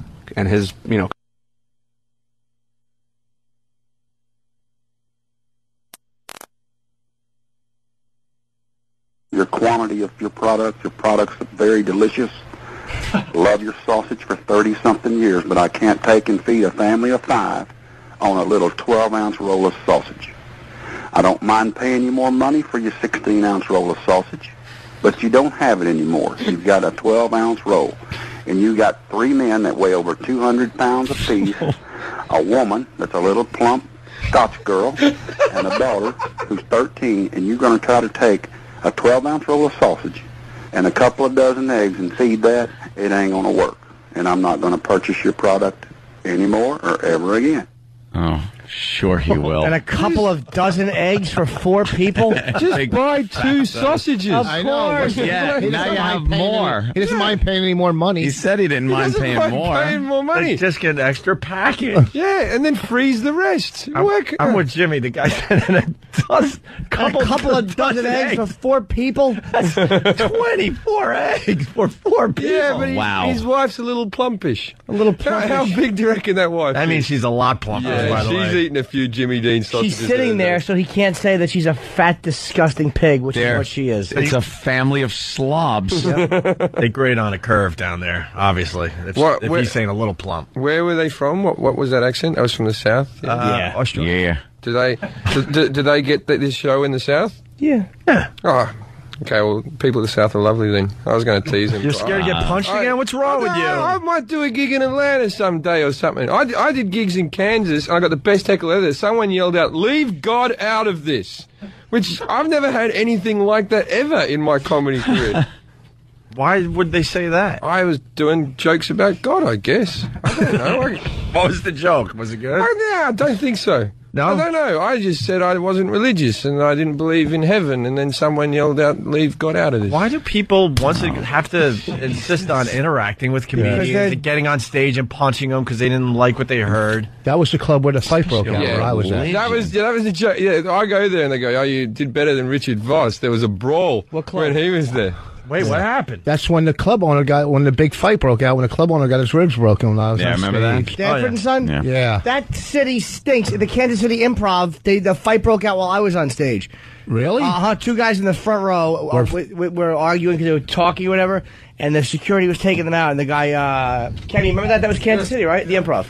What a bunch of inarticulate dopes in Kansas punching each other. All right, we got the third part of the call there, Danny, to finish this up. Yeah, this is, I just didn't want to leave it as one big track, so this is just the second half of his message. All right. And as far as your 16-ounce and maple and sage, I don't eat that. I'm not from the north. I'm a Texas man. Jimmy Dean sausage is for Southern people to eat with the breakfast, with the fried eggs and the T-bone steaks. And I can't see going to a little You can hear the fatness in his voice. Oh, yeah. I didn't know he had T-bone steaks as well. They got plenty of food. Yeah, and a brisket. It's for Southern people. This guy loves talking about food. He certainly does. He's a few seconds away from moaning about it. Is he going to mention salad real soon? No, you won't hear that. Salad, no broccoli. We like to scoop lard right out and just eat it out of a can. No asparagus spears will be mentioned in this phone call. fried eggs and the T-bone steaks. And I can't see going to a little 12-ounce package to feed 4, 5, 6 people. And I'm not going to buy 2 of those 12-ounce packages just because you want to downsize and charge the same goddamn price. I'd sure like a reply, and I'd sure like you to go back to your 16-ounce package on your regular sausage, because I'm not going to buy it otherwise ever again. I'll just have my own damn sausage made like I used to 30-something years ago. It's not tasty as yours is, but it'll work. Goodbye. He should hang himself with sausage. This guy can't get enough of the sausage. I like the fact that he's angry with him, but he still compliments. He goes, I got to give it to you. It is a tasty sausage. You are ripping me blind, but my God, it's good. It's tasty. I got a question for Jimmy. Does this guy like sausage? No, he doesn't like sausage. No, he doesn't? He loves it! He loves it so much that he's actually complaining over a 4-ounce discrepancy over 5 people. Yeah. Yes. I mean, the difference in their sausage intake is less than an ounce, and he's becoming so passionate about it. Just buy 2, even though he says out of principle he's not going to, I guess, because you fat slobs will eat it. No, wait. If I would have said that, it's 4 ounces apiece. They're not eating one sausage between the whole family. He's losing 4 ounces on every sausage, which it's a 6. He's losing 1/4 sausage. No. It went from 16. Dumb as he No, You think it's one they're little sharing sausage? a big sausage, aren't they? idiots. It went from 16 ounces to 12 ounces. You've got an IQ of 2. It's a big sausage. They're sharing it. They're giant, and you cut them up into like sausage patties. You ever see those? Yeah, it's a pound of sausage. It's like a big hunk of No one's sausage. eating that by themselves. What do you think? They're all eating a 16-ounce sausage? Sausage? Is that what you think? Because your fingers look like them? You're as dumb as they Rich come. Voss Oh, you is know an what? idiot. You're right on that one. I'm sorry. But if it's a 16-ounce sausage and it's down to 12... It's 1/4 of it's gone. So how many people does he have to feed in the sausage again? Let me get this correct. Well, he's saying anywhere between 4 and 6 people. 4 and 6, and he's complaining because now it's not enough, and then they're losing like 4 ounces. 4 right? ounces to the- And well, soon enough, his fat wife will die of a heart attack, and then everything will be back to even again. It all balances It'll out. be don't worry about it. My wife's dead. Your sausage is delicious. I'm a little going to bit be Dr. purchasing. Phil. Hey, he's going to get twice as much sausage, which he kills over from that massive heart attack from eating all that sausage. All right. We got a man calling 911 for beer. It's kind of similar to what we heard, so why don't we go down this road a little bit. Oh, Katie in Boston real fast. Katie. Hey, this goes back to IQ test. Yeah. I just took one online and got a 121. Okay. So it's not that hard at all. Yeah, did they ask you for money afterwards to send the certificate? If they ask for money, if they go, you've got an IQ of 120, please send us $20 and we'll send you the certificate so you can show your friends, then you're an idiot. Yeah. It's a scam. Of course it's made easy. No one who's got 90. Oh, yeah, wait till you see the certificate. You shouldn't call somebody an idiot without seeing the certificate. You don't get it online. The IQ tests online aren't real. Well, Katie's admitting that she's dumb and she got a 121, right, Katie? Oh, good for you, Katie. Exactly. All right, Katie's dumb and she got a 121. Rich, Good girl. I like them. We're going to have the dumb off next week. Rich Voss, Francine, and Robert Kelly. Bob will be indignant.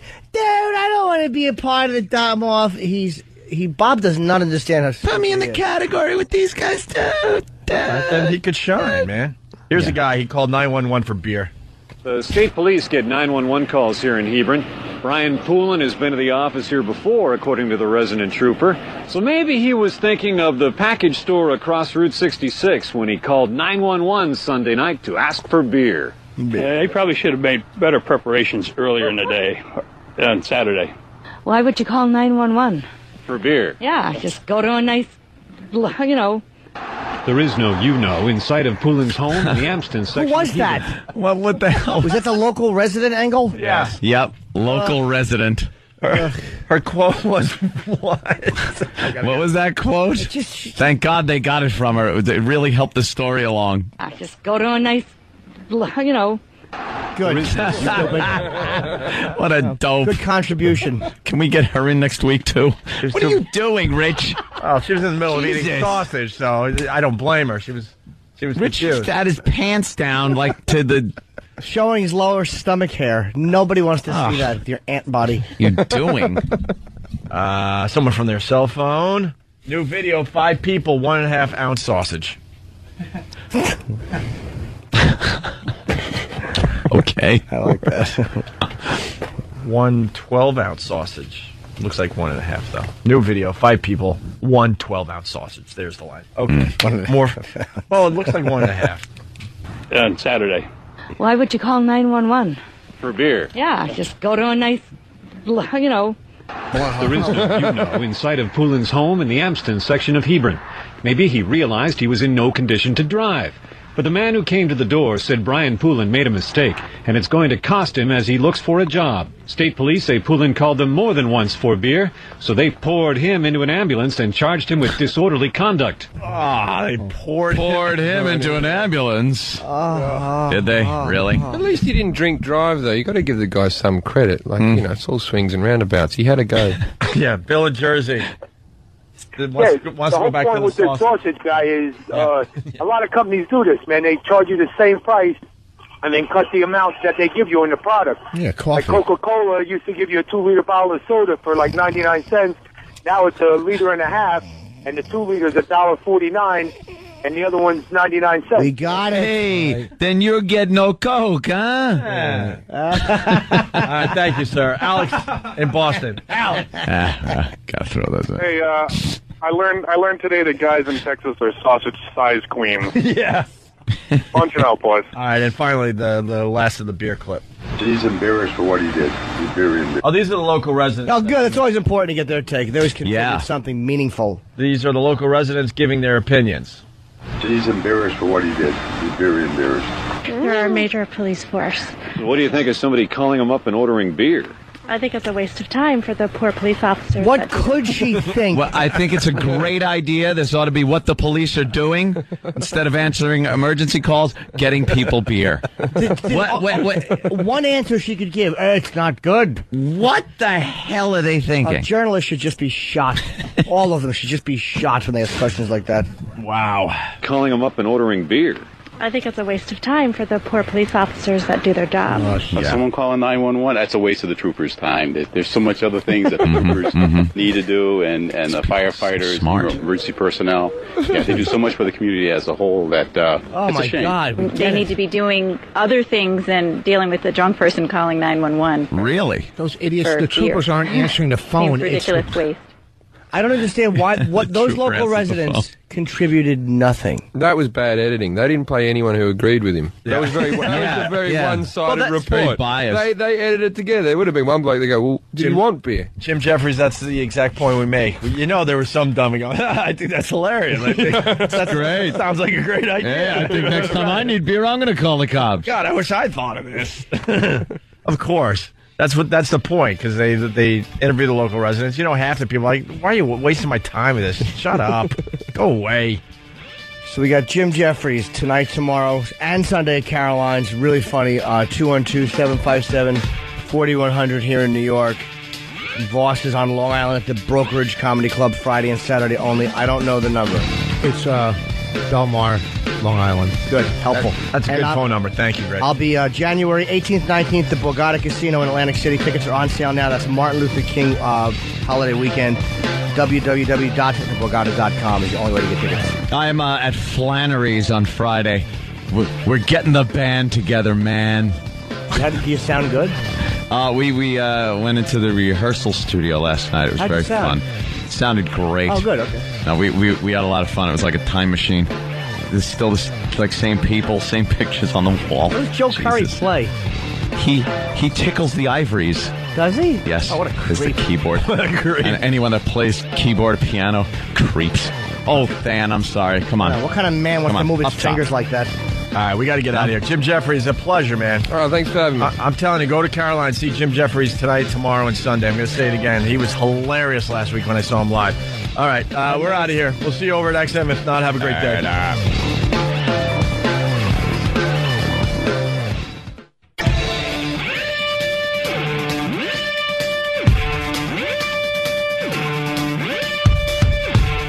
Hi. Opie and Anthony Show. Right. 2.0, second edition, part Dix, whatever you want to call it, XM Satellite Radio. Opie, I think, is not here at the moment. I believe someone said he was on the bowl. Well, when we left the CBS studios, I did see him take that left turn out of the hallway into the shitter. And I made a little joke about him taking a dump, and I guess I was right. I thought he was going to take a quick piss, and we would all be here for the start of the program. But, alas, he had to shit. I think this is his third shit of the day. Is it his third shit of the day? Apparently he had a pot roast miscarriage this morning. And he's been poor little sweetie has been shitting incessantly. I really don't know of another human being that shits as much. I don't know any human being who loves his shits as much. Yeah, it's very, it's not a personal thing. Like, to me, shitting is kind of a personal thing. I'm not neurotic about it. Like, I'll go into the public bathroom and take a dump just like the next guy with my wide stance and tapping foot, hoping to get lucky. But I sure don't share it as much, the experience and the some people need behind it. We were in, the little dressing room at Caroline's, how small it is. Yes. We're back there having a meeting with big Comedy Central executives. I mean, me and Bonnie and somebody. And my dumb manager, the bathroom is right there. Jason goes into the bathroom and takes the biggest dump as we're all sitting right next. How could you hear it? And it's close. It's like, how can you do not only hear it, but then you open the door. You got to kind of watch where you are, too, when you're doing that. Because, like, if you're in a bathroom right off a room, you're going to open that up. And the stink fumes don't know there's a doorway there. They know to stop. I love shitting in this country more than I do in Britain. What's the difference? I love when we can find out cultural differences like this. There is a massive difference. You have a really high water level. In Britain and Australia, we have just this little tiny pond at the bottom of the thing, right? So I didn't know how long my turds got because they would snap off as they fell. Now, with this high water, I've been taking photos of mine on my camera. I've never seen anything like it. And you don't have a plonk noise because it just drifts in.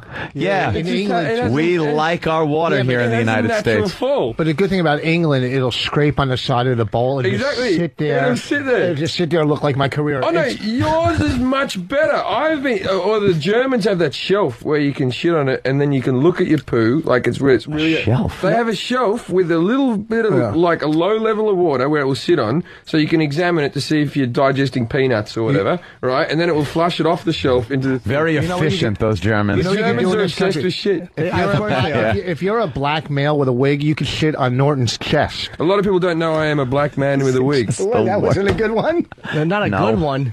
That was okay. I couldn't hear half of it. Why? Because you didn't enunciate it. You said something about... Sound like you had a mouthful of shit. Yeah. Why would a black woman want to shit on my chest? You said a black man. I heard you. I got it. What's the wig got to do with it? I'm very confused. He thinks like he likes... Is he saying it's a sexual thing? It would be so easy to make like a tranny joke. Where Norton's concerned, because that's kind of a running theme. Yeah, but Boss managed to just fuck that up, too. Yeah, but you didn't hear the good joke I did. What? Hold on. Where was it? On 57th Street, walking over? Yeah, what was the good joke? Listen to me. Paris thought it goes on the air. Listen to me. all nervous carrying the show. Let me tell you, I'm nervous. Holding your hands and all fidgety. All right, that's a sign of being calm when your hands are folded. I am. He looks comfortable. I am very comfy. Of course he is. In this position. Fan is nervous. Fan's shitting his pants. Lumbering ox just standing there, not sure what to do. I had to go on before. I'm not going to go ahead, Meg. I'm sorry. No, go ahead. We know you had a good joke. We know you had a good joke. Come on. It's got to be a good joke. This is good. Everyone ready? Do it on the count of 3. 1, 2, 3. Good joke. Go. Good joke. Good joke. Go. Oh, your hiney's got to be hurting. Sit down lightly. Why does it hurt? Does it feel like there's a salt and vinegar chip in it? I thought maybe you were pushing one out. No. Just getting updates. You just came back with a banana. Oh. Are they good or no?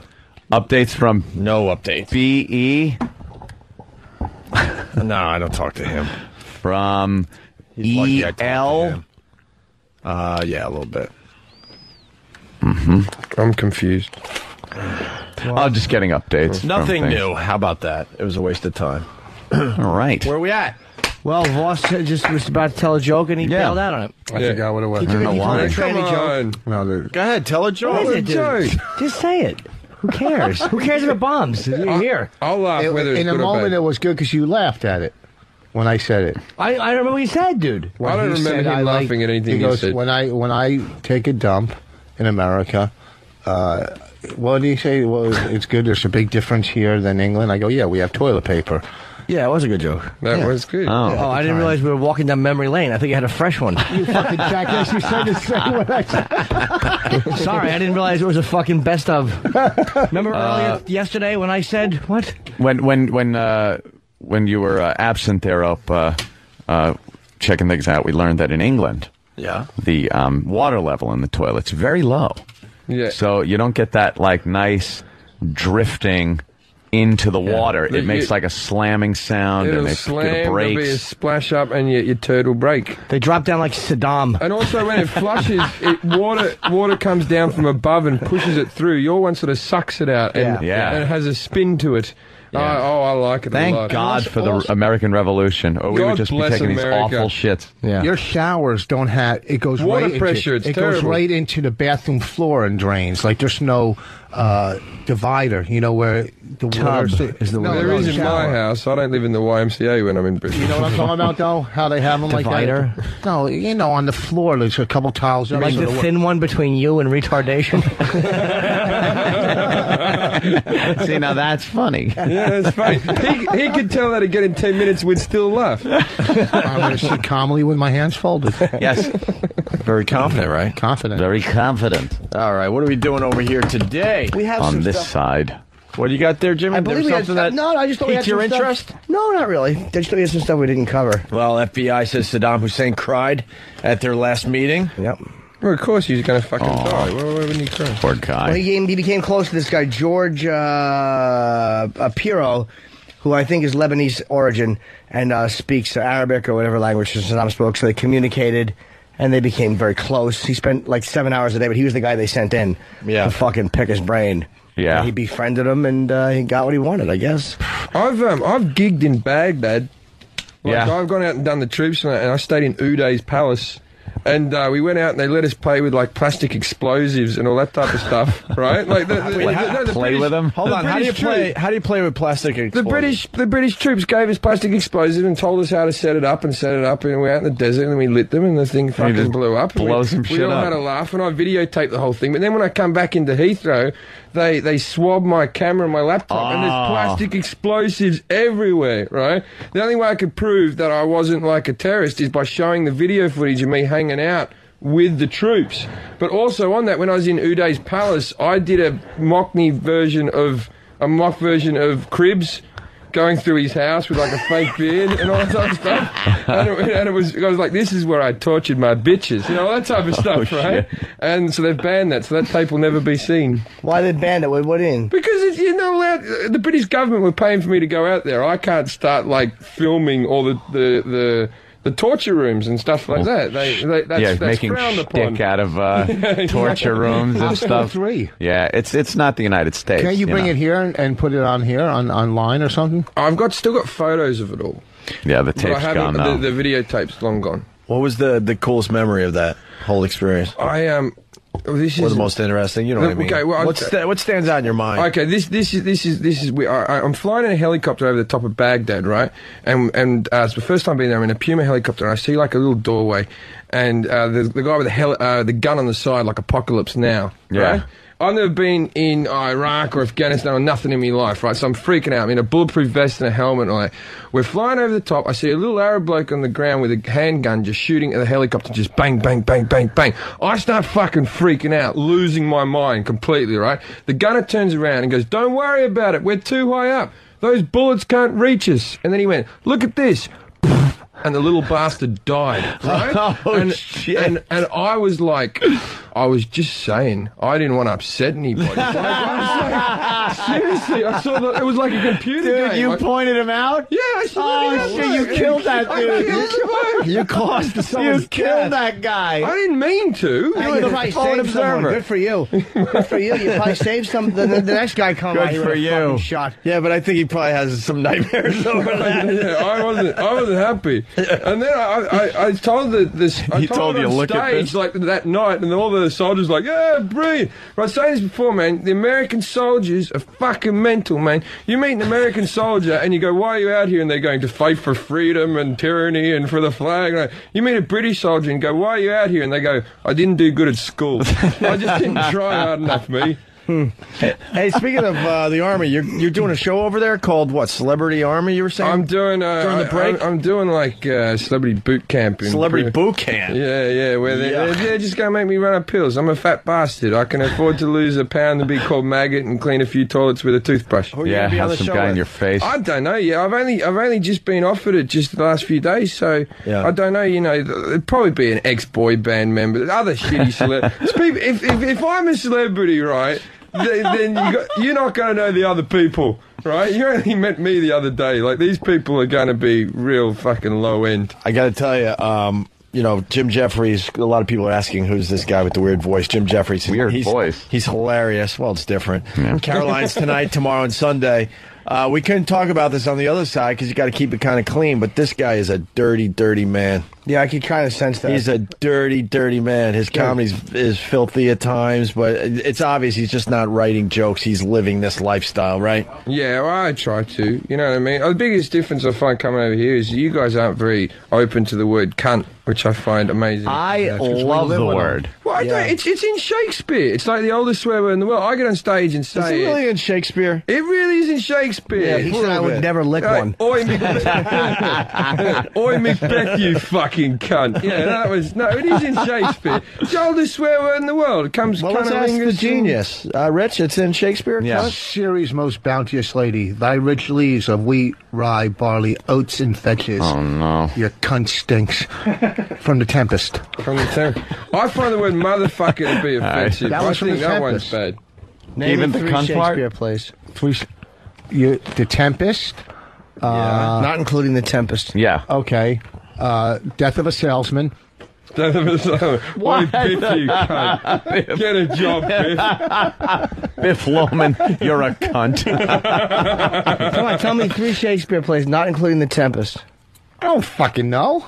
Macbeth. Do you know? Macbeth, Midsummer's Night's Dream, Romeo and Juliet. Othello. The Merchant of Venice. All right, you only needed 3. Yeah. Yeah, you couldn't get 2 141. My fucking ass, you think thick bastard. Macbeth is a fucking IQ test? I think it would be in there somewhere. Did you get Romeo and Juliet? I wasn't thinking. I'm not answering questions anymore. I'm done. All right. He's pleading the fifth. Pride. Not answering questions. He realized when he tries to. I don't know what Romeo goes horribly wrong. Stupid. Jim, have you seen 2 Girls, 1 Cup? 2 Girls and 1 Cup. Ah. Oh, 1 Cup. Cup. Is this? I've heard of this. Wow, this is legendary now. Is this a girl swapping a scat porn? Yeah, it's a little scat porn. Yeah. The fact that I know the terminology says enough about me. Yeah. You're filthy. What I'm trying to get at here, I saw some similarities in lifestyles between you, Jim Jefferies, and Jim Norton when I saw you last week, and that's actually a compliment, my thank you, friend. Thank you. And he enjoys the scat porn. Do you like it? Well, who doesn't? Have you been? He doesn't enjoy it. loves it. I don't like shit porn. I love it. It's really big in Japan, the shit porn. And it's it just is. in news agencies. And the Japanese are mental, man. They'll have footage of people shitting on each other and the girls smearing shit on her, right? But pubic hair is really offensive. Yeah, they gotta blur it out. And they'll piculate the cock out, yet they'll keep the dog's cock. They'll have no problems with that. That's not offensive. It's a terrible, terrible culture. I don't understand it. All right, Rich. That's fucking hilarious. That's a good one, They're Rich. trying to pretend it's soft, but they're adult male boy cocks. They don't want to show the whole world. Fucking radiation shrunk them, didn't it, back in the 40s? With their Pete Rose pubic hair. Can I please see the two girls in the cup? Oh, look at you. He's asking for it. What is scat porn? What does that mean? Scat shit. Voss, shit when they have shit you on ever each other. seen it? Never in my life. Oh, two girls All in a right, cup then is good. spin around and Two take a girls. look. We get a dual reaction here. Yeah, this is So what's going on? Focus on And actually Rich, sexy. you just have to watch it. It's kind of It's like sexy. Clockwork Orange. Just make like you're watching it. And it is sexy. Here we go. Can we go to prison for this? Jim Jefferies watching Two Possibility. Girls, One Cup. And Voss. And Rich Voss. All right. Starts with a nice logo. That is. Seems. And then, yeah. All right, here that's we just go. some normal lesbian Little, porn. A little. Oh. Oh, Jesus!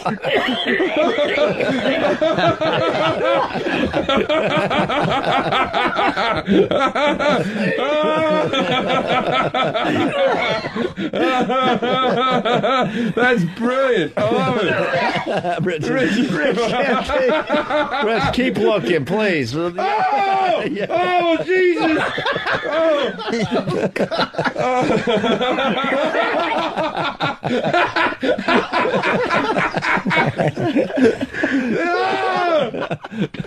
This is the best thing I've ever seen. Watch this. This and Schindler's List.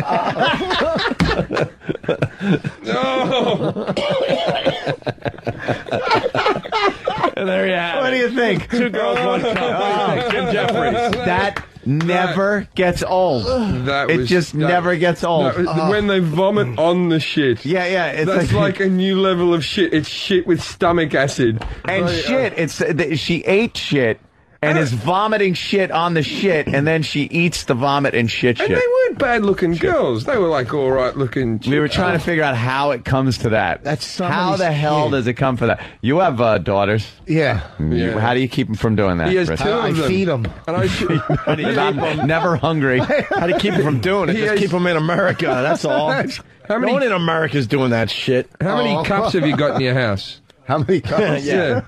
Might want to get rid of all the cups. I know you got two daughters. I'm not implying anything. I'm just saying. Can you you want no imagine, cups. like, if that somebody's parent might have saw that and go, That's my girl. Hey, there she is. Yeah, Turn it off. They might have looked Turn at it go, off. That's my girl. And for years, I could have shat in her mouth and no one me.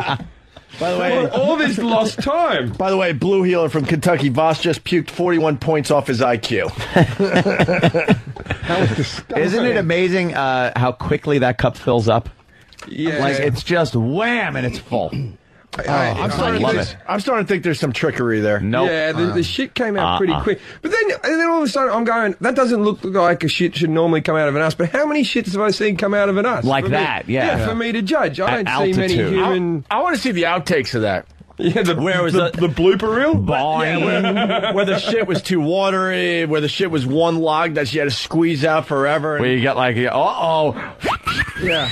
little sound effects. How wacky it is that they're fucking it up. I looked at that shit going, at my age going, I wish I could take a shit that quick. Imagine Can that. you imagine that? You're in Without and out. struggling and go, Well, see, shooting blood off your hemorrhoids. Oh, God. Hey, Jim, No one ever tells you about hemorrhoids, do they? They just happen to you. I keep saying Jim Jefferies because I want to make sure we get your name out there to the folks. And a few people are asking for some of your comedy. Can we find anything online that we could play into break or something? If you just go to my... Two girls, one cup. If you want to see the egg stories on YouTube... What's the egg story? Comedy Blue. I did it at the show the other night about me shoving an anal egg up my ass. Oh, yeah. Well, that's- no, I want to get a copy so we play it right here on the radio. Yeah. Just Can go we to, get go, the go egg to- story? Go to YouTube. That was funny from last week. On Comedy Blue, it's at about the sort of 5-minute mark on the set. That's a good story to show. All right. And, yeah, we'll give you a little sample of what Jim Jefferies is all all about with the comedy thing. Comedy Blue on YouTube. That'll be fun. Also, today we're finding out that U.S. set another record. We are the greatest country in America. In America. We truly are. Yeah, greatest country in the world. Why are you the greatest country in the world? What have you done this time? We set another record. More than 1 million cases of chlamydia were reported in the United States last year. God bless this country. Chlamydia is back. The most ever reported for a sexually transmitted disease. Chlamydia. I've had it.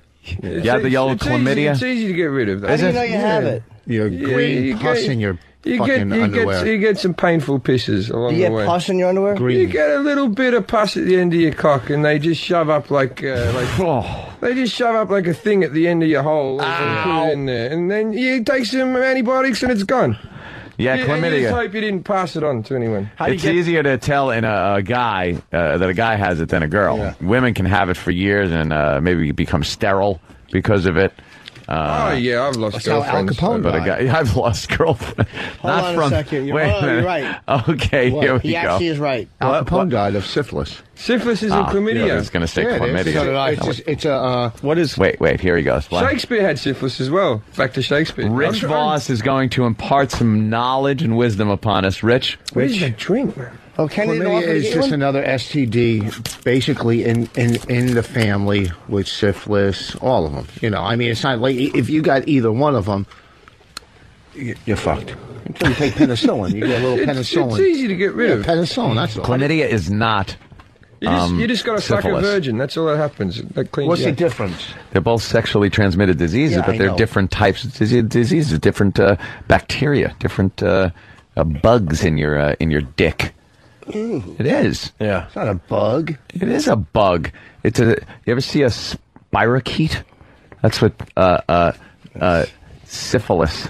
It's a little corkscrew in your cock. Yeah, Robert Blake had a spirochete in his... Yeah, he did. No, he did. Don't make a Fred the Cockatoo joke. Hey, can we bring Big A in here? Big A is hanging out today. We haven't seen him in a while. Big back in the 70s. We used to get that all the time. What used to be big? Like syphilis or whatever, because you didn't fuck with rubbers before. Then the herp was like the big. That was when everyone went, now's the problem. Yeah. When it was just a clap, you didn't care because penicillin. I've never had the herp. No, but then herpes got like, this you keep forever. You spread it. You don't want that. Yeah, and they knew you by name at the clinic. From the fucking syphilis, you go in the clinic. It was like, and it was like, that was that, and then AIDS just rubbers. Dr. Steve, no more by the fucking way, men in the ass. My friend Dr. Steve says usually no pus or chlamydia, more common with gonorrhea. How do you get chlamydia? No, I didn't have gonorrhea. I just had it's just a really painful piss, like razor blades coming out. Ouch. Hey, that was, it was just one of those things. You just get it. Yeah. This is our head of programming, Andrew. Hello, Andrew. Yeah, this is the guy that makes it all happen. He's the guy that kind of runs the channel and runs the network. Right. Yeah. Does everyone point at him when venereal diseases are mentioned? No, they just point at him because they think they're at the zoo. Big A, say hi to Jim Jefferies.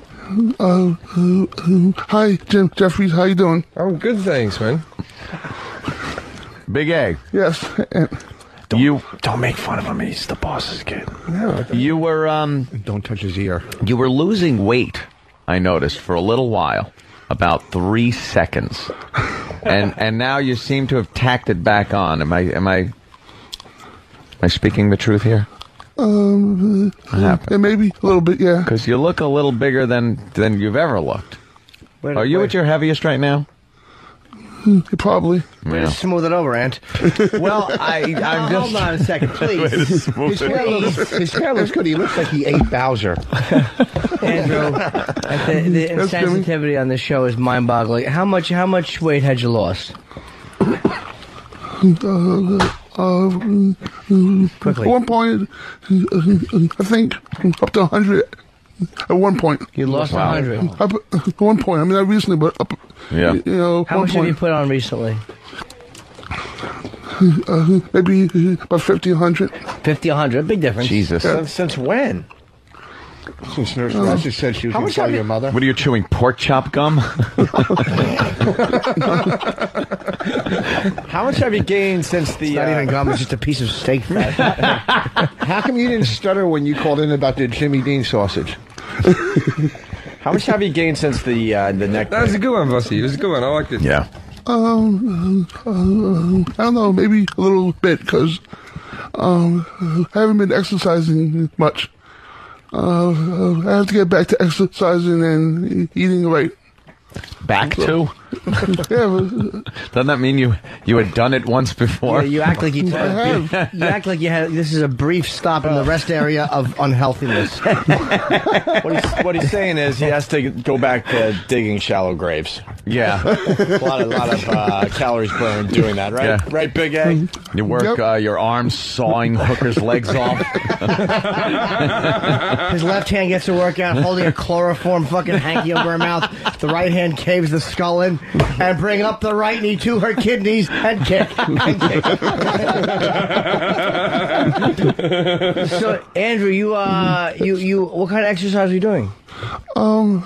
Used to walk. Used to walk in my neighborhood. Used to, do a lot of walking. I saw a video of that. It was called Ghostbusters. Sorry, little walk in the neighborhood joke. So, are you depressed? What are you eating so much for? Yeah. What's the matter? What's the matter with you? What's going on with you? I guess I'm a little depressed at times, a little lonely. Aww. Jesus. Hey, big sweetie, what's the matter? That's sad. Haven't there been any get-togethers that you could go to? Station people hanging out.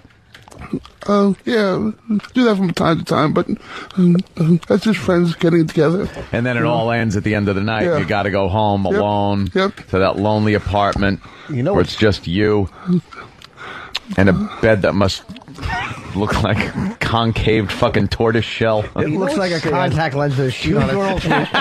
Two girls were eating cups of shit and are in better shape. They were cut. You gotta think that. Well, that's from all the puking, though. They'd have a bit of hepatitis in them. Yeah, that might just A to Z take some weight hepatitis. off. Yeah. Ah, Big A. So, Andrew, what's your weight up to now? Well, last time I checked, it was 390. Okay, what do you think? 390. You're teetering on $4 bills. What do you think? Have you passed 4 a little bit by now? Yeah, probably. Okay. How much? Okay, work that out. How much is 390? What is that? What is that in kilos or stones? Oh, Christ! What are you? You're talking that wacky European measurement. That's 200 stone. 200 stone. I'm like 14 stone. Why won't you learn our way? He's saying, why are you telling his weight in money? Pounds. You and your pounds. How many stones is that? How many stone? How many kilos? Yeah. I would say 400 pounds is probably about 630 kilos. It's about... No, I'm 90 kilos. Right? You can't play that. I'm not going, he's 6 times bigger than me. It's about 3 years of your fish and chip dinners that he's been eating. Yeah, right. Just oil and grease. Lovely. I went the wrong way. It's the other way. It's the other then way. He's probably 280 kilos. Picture the Edmund I have no idea. Fitzgerald. Oh, Christ, I got an iPhone. I could have figured that out, too. I'm going to go with... He's 390 pounds in America. 400. Just say 400. I'm saying that's going to be about 30 stone. No, not 30 stone, about 25 stone then, I guess. 22 stone. Stone? Well, how big are the stones? That's fucking big, man. What if the stones are different sizes? Oh, I never understood that. I got kilos. Oh, you got kilos? Are we doing kilos? How many kilos is Big A? Okay, 14 kilos is 90. 90 kilos is 14 stone. Wait, I'm going to... What the fuck's a stone? Yeah, How what's many a kilos? fucking stone? It's a stone. It's fucking. It's a measurement of weight. Yeah, if you're a Jew building pyramids. I don't like when you try to be clever. I bet you it went back to the oldie measurement where they'd find a whole lot of stones that were similar sizes and they'd go, it's like how they measure things in feet. So you're basically saying we What could size is skip a him feet? across a pond. 12 inches. 12 inches. Yeah, but not everyone's foot. I'm going to guess. He's making a good point here. That was like a king's foot or something that they went, all right, that was, you know. I'm guessing 32 kilos. He's not 32 kilos. Oh, a stone? More than that. No, Yeah, how much is he, Thad? Oh, wait. I'd say he's 100... I'm 90 kilos. No, he's 228 kilos.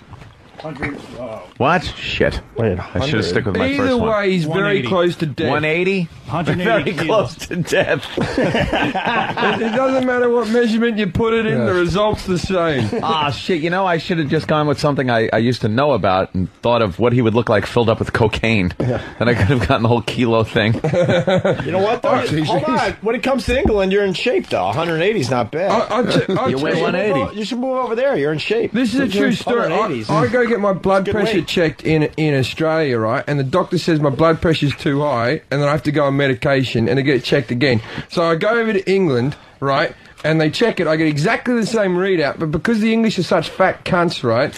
It turned out that I was a healthy Englishman. Their standards were different, right? So I'm an unhealthy Australian, but I'm a healthy Englishman, right? So every time I get sicker, I'm moving to a shittier country until eventually I'm the healthiest man in Rwanda. And there's just going to be some doctor going, "You've only got HIV. It's not even AIDS. Do you want to join the soccer team?" Yeah, that's like the flu to me and you. You get the AIDS down there in Africa. Hey, Big A, someone wants you to say, I don't have a stupid STD. Uh-oh. By the way, Jim Jefferies, this is the beauty of Big A right here. He can't say ST words, just to let you in on the game. No, okay. I don't have a stupid STD.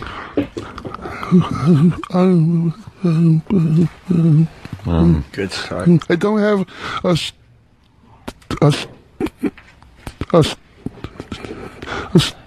stupid STD. That's why I believe him. That's why he's big, because when he's eating, he can't tell himself stop. Yeah. There you go. So what are you? You're a little lonely, huh? I like him. Yeah. This is disturbing. Yeah, it is a little When's bit. When's the last time you had some type of sexual activity, Andrew? A long time. Was it when we had the girl jerk you off? Yeah. I'm going to go get the cup. That was a biggie when he got jacked off. No. By some what was she? Hooker? Yeah, 2 girls from the Bunny Ranch. Andrew's never had his ass eaten. Would you eat it? Wow. Well, that's a good point. No. Are you trying to say that we should get someone to eat Big A's ass? I certainly. That's exactly. Big A, would you be into a girl eating your ass? A bit of rimming? A little lick? Swabbing between those delicious cheeks with her tongue. Oh, fuck. A little pungent, I'm sure, but so what? Let her tough it up. That's how she learns, Andrew. You get on your hands and knees on that couch and you slide those pants down to mid-thigh, and you get that fucking ass swabbed out. What do you say? I like licking ass, but my anus is a little bit, doesn't look very good. I always get conscious of people. Really? Yeah, one of the sides of my anus is more swollen up than the other. It looks like my asshole's had a stroke. Yes, I do. Ooh. So, Big A, what do you say? I don't know. Never had it. Okay. Yeah, but just because you haven't had it doesn't mean that you don't want it. Would you let a girl put like strap on or put? No.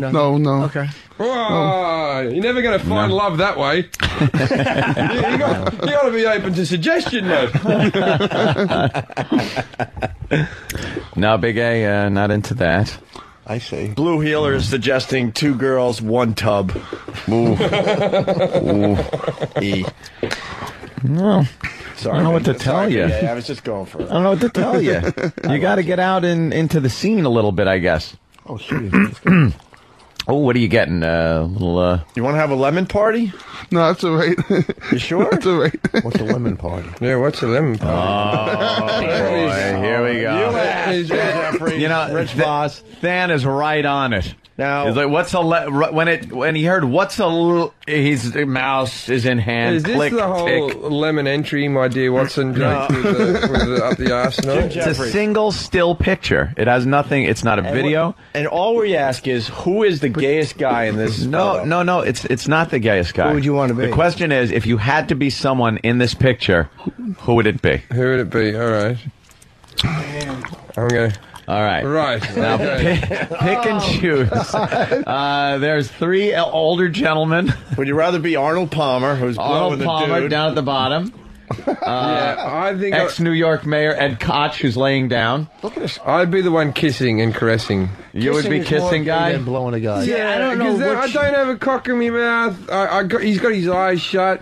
But he's a happy person. He's in his happy space. But he's not getting any pleasure out of that. Ed Koch, at least, he's got to kiss the guy, but at least he's getting his dick sucked. Are you sure that's a real photo, not superimposed? Oh, yeah. They're all such lucky devils. I know. The guy in the middle is the lucky one because he's getting everything. He's getting his tongue swabbed. He's getting his nipple played with. He's got a mouth on his cock, a hand on his leg. He's just being serviced. By the way, that's Sandra Day O'Connor's husband. That's the new love. I was going, in the corner, Sandra Day going, Frank? She's just happy he's not complaining anymore. I knew you were going for it. I find this a beautiful picture. I think it's... No, see, we never think of the old gay men fucking each other. And Right. I like to see that in their older life they're still having a bit of fun and getting on with things. That inspires me, that picture. He's got a big unit, too, for an old guy. Who knows? The red-lipped fucking man on the end. You can't really tell. If you got sucked off by that guy, you get that hard as well, man. Yeah, he's fucking... He's a good-looking old What do guy. they do, though, after everyone just shoots the load and you're kind of feeling like... They wipe the dust God. They wipe the dust off the other guy's chest. They probably call their grandchildren. Yeah. I love you. Yeah. They probably go back on the golf course. Yeah. I mean, look at the tans. They got golf tans. I hate Yeah, they do. They have golf nursing tans. The guy on his back, they actually put him back in the fucking freezer because he's dead. The other two fucking are creepy homoerotic Germans. Yeah. And they fuck dead men. They want to save that guy for a few more sessions before he starts smelling. He rots. I assume anal sex is off the table by that age, though, isn't it? You know, Not necessarily. Ass sex, like I've always said, ass sex is for the young. It's for the young. Once you get a lot of hemorrhoids and stuff, you ain't. I'm over putting things up my ass. You know what I mean? I'm 30 years old. If you but get in too my much early stuff- 20s, I was doing things with my ass all day. But now I'm not even interested. What would you do with your ass all Just day? put things up there just when you're having a wank or something like that. You know what I mean? Put a hairbrush? Just something, just you're home, you're alone, and you got some lube, and you just put something up your. I'm not gay. I'm just. You just shove some up your ass while you're I'm a while you're fun cranking. guy. I'm a fun guy. All right. Hey, where's his comedy? We want to play that going into break. We have it yet? We don't know. Oh, it's quite a long clip. Maybe it was the wrong clip to show. Anybody know? Dan? I should have brought a CD in.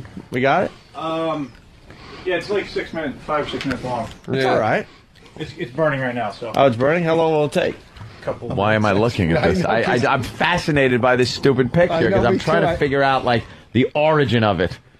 I just want to know where they all met. Have they known each other for years? Were they childhood friends, or is this a recent thing? Yeah, is that a hotel room? Is it one of their rooms? I tell you what it is. They all met in the waiting room. They were having designer colostomy bags made, and they all met in the hotel room because the stitching takes so long to get right. What am I talking about? I just don't understand. I just don't understand how one of them's flaccid. Like, what's wrong with him? This is the horniest scene ever. How can he not have an What does erection? it take for that guy to get a boner? What does it take? Yeah, I know. Like, how many men in the room surgery does and he a need? pump. Also, my computer's completely frozen, so I can't. Oh, great. Even if you can't- want me to take that You down. can't take that down, can you? No, we were trying to move on. Usually you get rid of the picture. It's easier to move Yeah. on. Randy, Houston, what's up? I think you guys need to play him and introduce him to Wheelchair Fred and his bathtub experience. Yeah, one of the greatest bits we ever did. God damn, I forgot about that. One of the greatest bits we ever did, Jim Jefferies. We have this guy, he was in a motorcycle accident, so he's in a wheelchair for good. Oh, it sounds like a lot of fun. And he doesn't have much strength, but one day live in our show, he was able to get his body into a bathtub and fuck himself up the ass. What? With a dildo. Oh, with a dildo. Yeah. I thought maybe that the accident gave him superpowers. No. But why did you put him in a bathtub? Why did you have to do that in a bathtub? He just decided that it would make cleanup a little easier. Did he have any sensation I guess in if his you're asshole paralyzed, after it makes the it accident? makes it a little easier to clean up if you do it in a bathtub. See, I didn't even know that paralyzed people, can they feel anal sex? Can they, some of them can have sex, some of them can't. I wouldn't You never think know so. till charges are filed. Because if I was paralyzed from the waist down, I'd like people to fuck me up the arse as a community service. Absolutely. Throw a buck on the table. It's not going to hurt me. I've got time in my hands. It's not like I can go back to work. You're a trooper, man. That's nice. Yeah, that's very nice of you. I try to help in the community. Let me tell you something. Well, wheelchair Fred, he's actually not paralyzed. His legs were mangled so bad from the motorcycle accident. He didn't have the right health care, so he couldn't get his legs back in working order. So I guess he's not officially paralyzed, but he's a mess. Right. I think we're going to replay that at 11 o'clock when we get out of here today. He Andrew. couldn't, yeah. Oh, sorry, man. Would you let a guy blow you? No. No. No. Why not? Why'd you say Why not? What's your reasoning? You got to have a reason. How about if he promised to to just fucking empty your ball bag? Yeah. What if he had a hamburger? Absolutely not. How about if he promised to play with that vein from your balls to your ass, and he promised to empty your bag? It would look like fucking Reagan's neck when he was finished with it. Taco Bell voucher. No. I hear potential, though. I hear this is a possibility. What if your eyes were closed the whole time so you don't know it's a guy? No. Well, and he promised not to make man moaning noises like. Yeah, you shut your eyes. You just picture that it's a woman, and it's done. Done deal. How about you drill a hole in a wall? We'll make a fake wall and we'll drill a hole. Oh, there you go. Oh, I love those. I've done that. Have you? Yeah. Glory hole? I've put me cock. Yeah, no, I haven't. No, I'm going to take that back. I've done one of those. Which end? Yeah. The mouth. I'll tell you the weirdest thing. Obviously, there was they have this like sleazeball ball in Sydney after the gay Mardi Gras, and there's this guy, and he's dead now. He died of some type of hepatitis or something, but he called himself the trough junkie, and he used to lay in the urinal trough, right? Just lay there for like 6 hours, and everyone would go piss on him. Like, holy and shit! You need to have a piss. And it was the trough. I pissed on him, you know. You need to go. And the guy, he was in heaven. Did he jerk off? Yeah, he was just there wallowing in the water. Naked? And just people urinate on him, and he's washing it through his eyes, and now he's dead. Who knows? How could that happen? I'm sure he picked up something. But he was there every year. The trough junkie is like a famous guy in Sydney. And you're pissing having a conversation. How old was he? Yeah. When I pissed... That's wild, because... When I pissed on him, I was about 20 when I first pissed on him. And he was about 40-odd then. And I think he probably died at about 46 or something like that. How do they allow that? Like, how was he not arrested? No, it was the sleazeball ball. It was the whole ball where you could see people sucking off in the corners. They had a big day Mardi Gras, and then they had this big ball afterwards.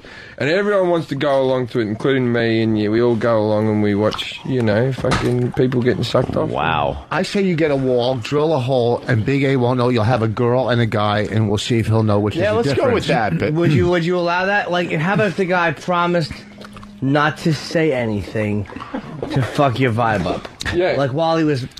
What if there was a 50-50 chance it was a girl, and it was through a hole? That's it. 50-50 shot. 50-50 shot, and we do it fairly. It'd be a toss of a coin whether you got sucked off that's by a man a great or idea. Yeah, but we... Jim, would you do that? I would, Jim carries a drill bit with don't him. you turn it back on me. I'm not frigid like you. All right, we got to take a break. Jim Jefferies in studio playing Caroline's tonight and tomorrow and Sunday. Yeah. And we got a little sample of your comedy here, the egg thing. Sweet, okay. We'll play this for Jim Jefferies and we'll continue. Stay there. I got myself the Jenna Jameson rubber vibrating vagina. On the side of the box it said vibrate so as to give realistic sensation. Realistic if you're fucking a chick with Parkinson's, but not realistic in a full sense. Now I've gone back to my hotel and decided if I'm going to do this wank, it's going to be the wank. It's going to be the wank that when I've got dementia, I'll be sitting in a nursing home going... Oh, fuck the rubber cunt!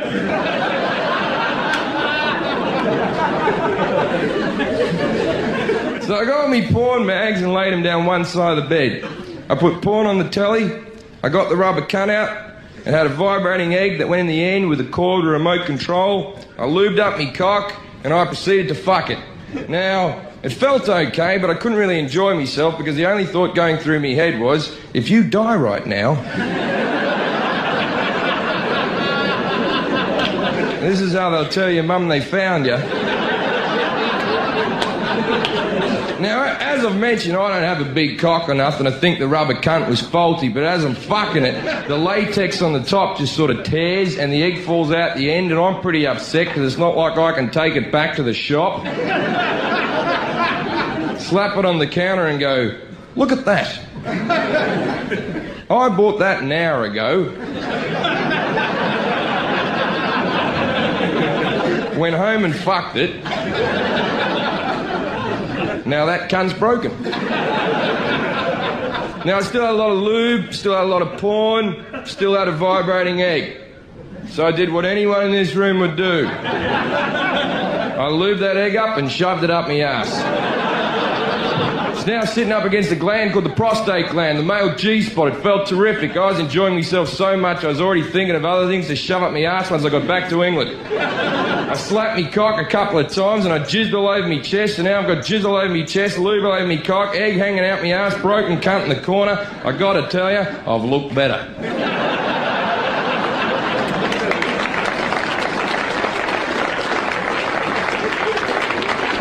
Now, you know that bit of pain that goes through your soul after you've had a wank and you got a bit of cum on your hand and you go, what did you do that for? You're a grown man. Well, I still had an egg hanging out of my ass. Safe to say I wanted to kill myself, so I start slapping the porn off the bed. I turn the porn off the telly. I go to whip the egg out of my ass. The fucking cord snaps off. Not only does it snap off, but the two plastic shells of the egg slightly break apart and now pinching against me colon. Now, your first thought is, well, don't worry about this, Jim, you can shit this out, but your arsehole knows what shit is and it knows what plastic egg is and it don't fucking play cricket in this situation. Now, I don't know if you all know a lot about your colons, and nor should you. But they're made up of several channels that pump poo through. Now, I've lubed up this finger and this thumb, and I've gone up my ass after the egg. But with every grab, I pushed it further and further and further up my colon. It's now up to channel 5. And we all know how shit that is. My next thought is to get, like, a whole lot of high fibre food, make me poo really solid, and push the egg out through pressure. Very similar to when Augustus Gloop got stuck in the chocolate tube in Charlie and the Chocolate Factory. I was working on Wonka method at the time. I could have done with an Oompa Loompa with a plunger. Now, as many of you may have already realised, I'm not a doctor. I didn't know the high fibre food made your poo sloppy. It turns out the protein makes your poo hard. Ironically, I should have been eating boiled eggs. Instead, I had a shit that went around the egg. Now, we've only got a limited time together, so let's just jump forward to day number 3. I decided if it was up my ass for another day, I was going to go to hospital. My biggest fear was going to hospital in a foreign country with my accent and going, you'll never guess what's happened to me. But being Holland, there's a good chance you could go, you have an egg up your ass? Go join the queue with the other Australians. On day number 3, I had a Chinese dinner. And I kept me chopsticks. Now, I've gone back to my hotel. I've bent over. At this moment, I thought to myself, you probably should have gone to the Anne Frank Museum. I put one chopstick on top of the egg in a crowbarring fashion. The other one I used to widen the hole.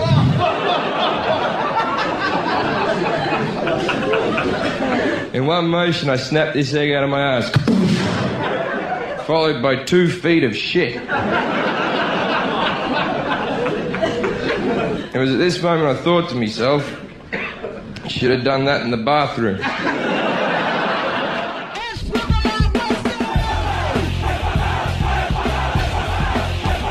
Wednesday.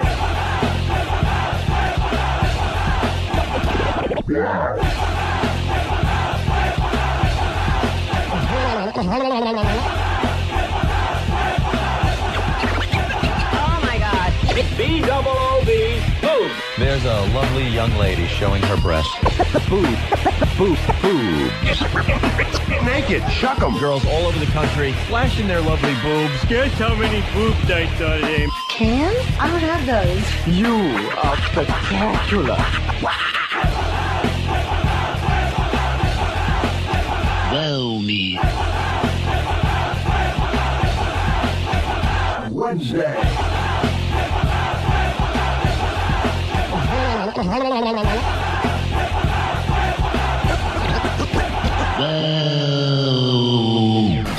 Opie and Anthony. Opie and Anthony. It's the Opie and Anthony Show. We are back. We're talking to Richard. With Jim Jefferies. Hey. Do people like my stand-up comedy? I couldn't listen to it. Yeah, absolutely they did. You don't like listening to it? Yeah, listening to yourself? God, you guys, I know you go home after this show and you listen to the whole show back, don't you? Every single word of it. And you go, my favourite bit was when we called Voss a stupid prick. Before we forget, I constantly go, I have to turn me off. I do not want to listen to me. Before we forget, we got to go right back to that Anne Frank stuff. That shit was really interesting.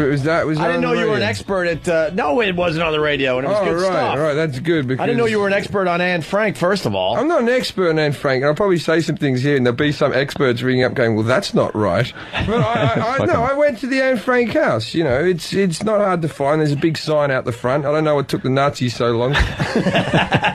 You know, but it's just... but the thing is, you always think she lived in, like, this little tiny studio apartment with, like, 10 of them all packed in there, worrying about that. It's a big fucking flat. It's like 2 stories. They've got a laundry, right? They've got a place to wash stuff. And they always go to the Nazis. They hid behind a bookcase and there was a stairwell up the thing.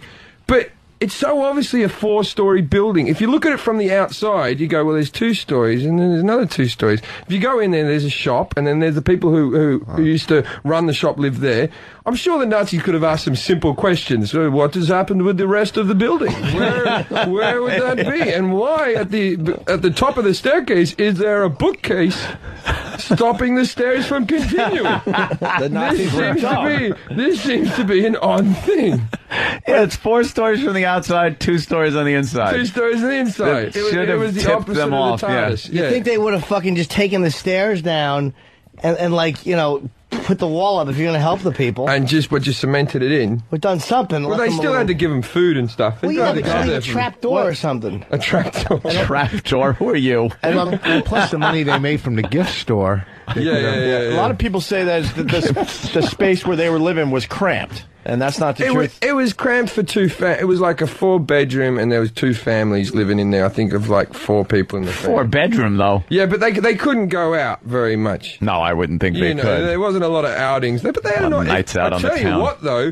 You look out the fucking Frank's window, beautiful view. I'm telling you, it's like onto a river and a nice pair of the Dutch people riding on bikes, tulips. Yeah. Tulips, fucking like the occasional Nazi would go by and that would ruin the view for you, but still. A half track. It's much better than any apartment I've ever lived in. Of Sal, the accountant, being dragged down the street. Yeah, it would wreck the view, but in general... I am essential to the war effort. Oh, yeah. He's waving and laughing with a shovel. You really, I can't believe this. You really can't say anything on this radio show. I can't believe it. In Britain you get done for anything, and now we're talking about Jews and Frank, and 2 girls shitting in a cup. There's like a guy who can't speak in the corner that we pick on because he's fat. This show's awesome. That's what it is about satellite radio, you know? Big A, he was talking about you. I know. Yeah. He's like the guy out of Goonies that used to throw a baby Ruth at. That's never heard it described that way. And then you were telling us, we were getting to know Jim Jefferies a little bit during the break, and they were trying to get a Yo Mama show as you as the host. They wanted me to host a show that was Yo Mama, and Yo Mama is it's just black guys saying, your mama's so fat, she does this, your mama does that, she does this. And they made me host the show, but they just got these middle-class English kids that were just going, well, I don't believe you dress well. maybe you should try bathing more. And your mum, she's probably fat, I imagine. And then at the end of it, sometimes someone would say something really nasty to another one and go, oh, I'm sorry about that. That was a bit too much. Oh, really? And what was it called? It was called Danger Mouth. It never went past the pilot season. Because there was a cartoon called Danger Mouse. Did you get that over here? Yeah, it was. That's the little pun. And then when you said that during the break, Rich goes, well, there's no racism over... there's no racism. There's racism in Britain. I didn't say Britain. I said in Amsterdam, there's not as much black and white racism as there is here. And that's how we got into Anne Frank. And I go, then why do they have to clean the Anne Frank statue of swastikas once a month? I said, listen, you don't understand. Jews are hated everywhere. I said there's not a lot of black and white racism. Because they unite in hating the Jews. Right. Yeah. There's a lot of racism against Moroccans in Holland or Amsterdam. How do you know? Because I've been there about 7 times. Rich knows where racism is. He can source racism out. Rich learns a fact. We'll do a quiz quickly. Michael Richards, racist or not?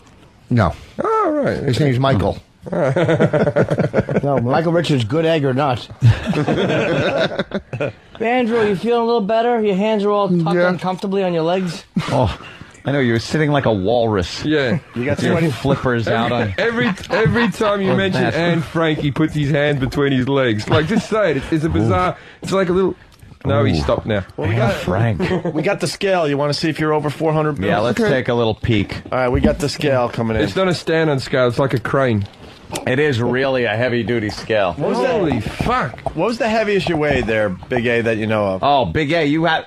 Holy shit, did you have trouble getting off that couch? It was like a couch getting off a couch. Yeah, that's when you know you're unfit. Big A. When you have to rock off the couch. Yeah, rocking. But he carries it well. It's only his stomach that looks a mess. How about those big fucking giant cloth shoes? Hey, Big A, are you, like, shitting properly? Remember we tried to get your duty pulled out of you? That didn't work too well, huh? We got the official to come in and read this. What is it, Dad? 407. 407. So you said 390. He admitted he was over 490. I don't know what that is, but I know there was the episode of Simpsons where Homer had to eat a lot to become 300 pounds to get onto welfare. Yeah. So I assume 400 pounds, 400 whatever the pounds, I think. Yeah, pounds. Yeah. I assume that's pretty big. Yeah, that must be weird. Show in England? Wait, what? Simpsons popular in England? Simpsons are popular everywhere. You don't have to do the translation. You don't have to do the thing. That's my only Simpson. I can do Homer Simpson and Cliff Clavin because it's the same voice. So Homer Simpson, you go, oh, look, my sweet, nourishing beer the nectar. And then Cliff Clavin, you speed up and go, yeah, you know, the beer was invented in 1842 by Trojan. I'm not an impersonator. Please don't come to my show thinking I'm going to do impersonations. He does these impressions. You think it was the real person. You think it was the real people. Yeah. Do Lee Evans. Lee Evans is, I don't know. I'm amazed that you can't just look at Big A and say he's fat. You're like confused with the math translation. I'm just and thinking that he doesn't look like he's morbidly obese. Yeah. Let's say it, right? But he's still getting about. There's stairs in this building. He still made it up here. I saw him stand up. Well, that was a little rough. He didn't do any stairs. There's some women who fucking dig that, man. The chubby chasers, man. They're really into I think it's more guys into fat women than women into fat guys. But I'm sure, I'm sure there's a chick out there for you there, Big A. He looks like he's about to do a stand-up routine. One hole, two mouths. One hole, two mouths. That's what we call the bit. Fucking a hole in a wall with two mouths on the other end. And fucking... So a guy on a thing, 2 holes, and he picks the hole. Yeah. Oh, yeah, 2 holes. Good idea. Yeah, 2 holes and have a guy on one side of the thing, so it's his choice. And Big A gets his fucking prick sucked. What do you think, Big A? It's a 50-50 shot. It's a 50-50 shot. And it's not bad odds for a blowjob. The chick's going to be hot. Yeah, get your prick sucked. You go into the Hall of Fame if you hit 500. 50, yeah. 50. It's 50-50 shot. 50, man. Don't think of the negative aspect of what might happen. Think of the positive aspect. You could be getting sucked off by some... Don't think how can you not? Don't think half empty. Either way, you're gonna orgasm. That's right. So the bottom line is, either way, the finished result is you shooting a load not on your stomach. You know what I mean? That fucking ball bag, it's gonna look like a wrung cloth. You're gonna drop down to 398 pounds. Yep. That's 7 pounds of cum. I got it. I got it. I did the math there, Jim. 9 pounds. By the way, Big A, you weigh how many stone? 29.07 stones. Jesus Christ! You weigh a driveway wall. Now he knows. Jesus, he's 29 stone. Now he's freaking out because he knows it's stone. Hell, man. That's what I'm getting at. Can't you just look at him and realize mother's 24 stone and walks with a cane and is depressed all day. Now he knows. That's so funny because he finally can put it in perspective. You might need your eyes checked, Jim Jefferies. No, he's fucking massive. 29 stone. He should be dead like 7 times. Sorry, man. He looked sad when I said that. Yeah, he'll just look like that every so often. That is an odd thing, though, because it's like someone saying, how much does he weigh? Oh, he weighs $400 to us. And we'd be like, what the fuck does that mean? It's like $400. I can't understand how much that weighs. But to him, when we say, 400 pounds, it's like it's a fucking unit of measurement for money, not weight. Yeah. What's he weigh Tuesday? And then when you find out, it's like, what does he weigh? Tuesday? He weighs Tuesday. Don't you understand how big that is, you idiot? Oh, fuck. Very funny. He's also 185 kilos there. Yeah, that's a lot. That's a lot, right? That's not in the healthy arc. No, that's not in the bit where the doctors say, yeah, you're a bit overweight. Yeah. You could do it's losing some weight, a little weight. That's the type of weight that even if he lost it, he'd have gross skin hanging off him. Yeah, you'd be like a bat. So you might as well just...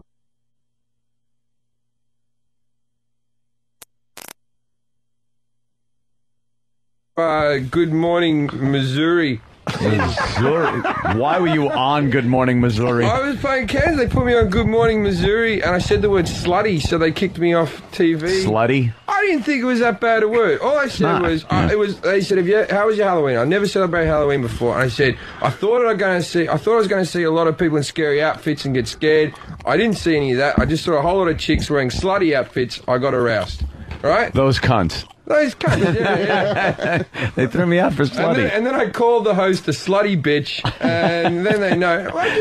Slutty probably doesn't play well in Missouri. Not really. Yeah, I would think you'd probably get away with it here, maybe L.A. Definitely L.A. Topeka, Kansas. Topeka. I don't think they'd like that.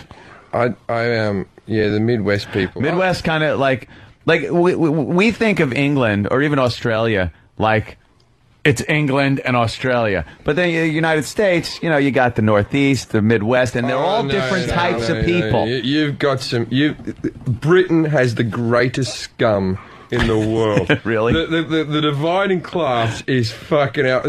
There's British people who think you're fancy if you got your original teeth. I'm serious. Like proper scum in England. Really? You just got to go to the sport. You watch football matches. You have to sit in soccer matches. You can't have home and away fans sitting next to each other because they'll just kill each other. Yeah. Right. And there's cops all in between. It's a violent fucking racist scum filled. I dig it, man. Thank God you guys don't have guns, man. Oh no. Well, the cops don't even have guns, which I always find weird. Is cops don't have guns because I'm bigger than some of them and I'm wearing sneakers. You know what I mean? So, I just run away. What are they going to do? Stop it. That's not good. Blow that whistle. They have tasers and stuff like that. Why no guns, though? I don't get that. Because I don't either. What, no cops for the citizens or none for the... For the cops, at least. I don't know. It's probably a high suicide rate. The cops would probably top themselves or something. I don't know. I don't know what the exact... Probably they're afraid of getting, some of them stolen. Like, the second even the cops have guns, then they get, misplaced or ripped off, and now a few of the bad guys got more guns. Do a lot of criminals have guns over there? Or? Of course, yeah, of course. Oh, the criminals have them. Yeah. Well, see, my eldest brother, he's head of the riot squad for the New South Wales Police in Sydney, right? And he during the opening of the 2000 Olympics, he was laying on top of the stadium as a sniper waiting for a Monica Seles moment to happen. Oh, sort of staring through. And he reckons he had the Australian Prime Minister in his sight. And Wow. He was just doing that thing in his head where he's going, alive, dead, alive. Oh, shit. That's what you do when you just be sitting there going, this is how much power, this little trigger, and I could change the world and be all fucking, well, he's just kill an Australian Prime Minister. What's his name? Does anyone know? No one even cares. No one even knows. It's actually No one Shakespeare. cares. No, it's Arthur.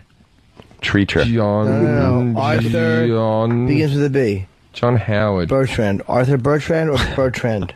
John Howard. Is that it? Yeah. Here's something. Here's something. Who's Arthur Bertrand? Did you make that up? Or is Of course I did. Is that someone in charge made of it up. something? No. All right, He's a here- cunt, whoever he is. Here's a big problem I have with Europe in any way, shape, or form. This sounds cool.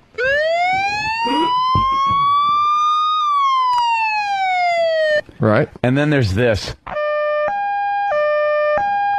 Yeah. I cannot take the European siren on police vehicles or emergency vehicles. Why not? What's wrong with that? That's only an ambulance one. The police have a different one. The firemen have a Yeah, but different one. isn't it all You're- like that? No, You get this one? Because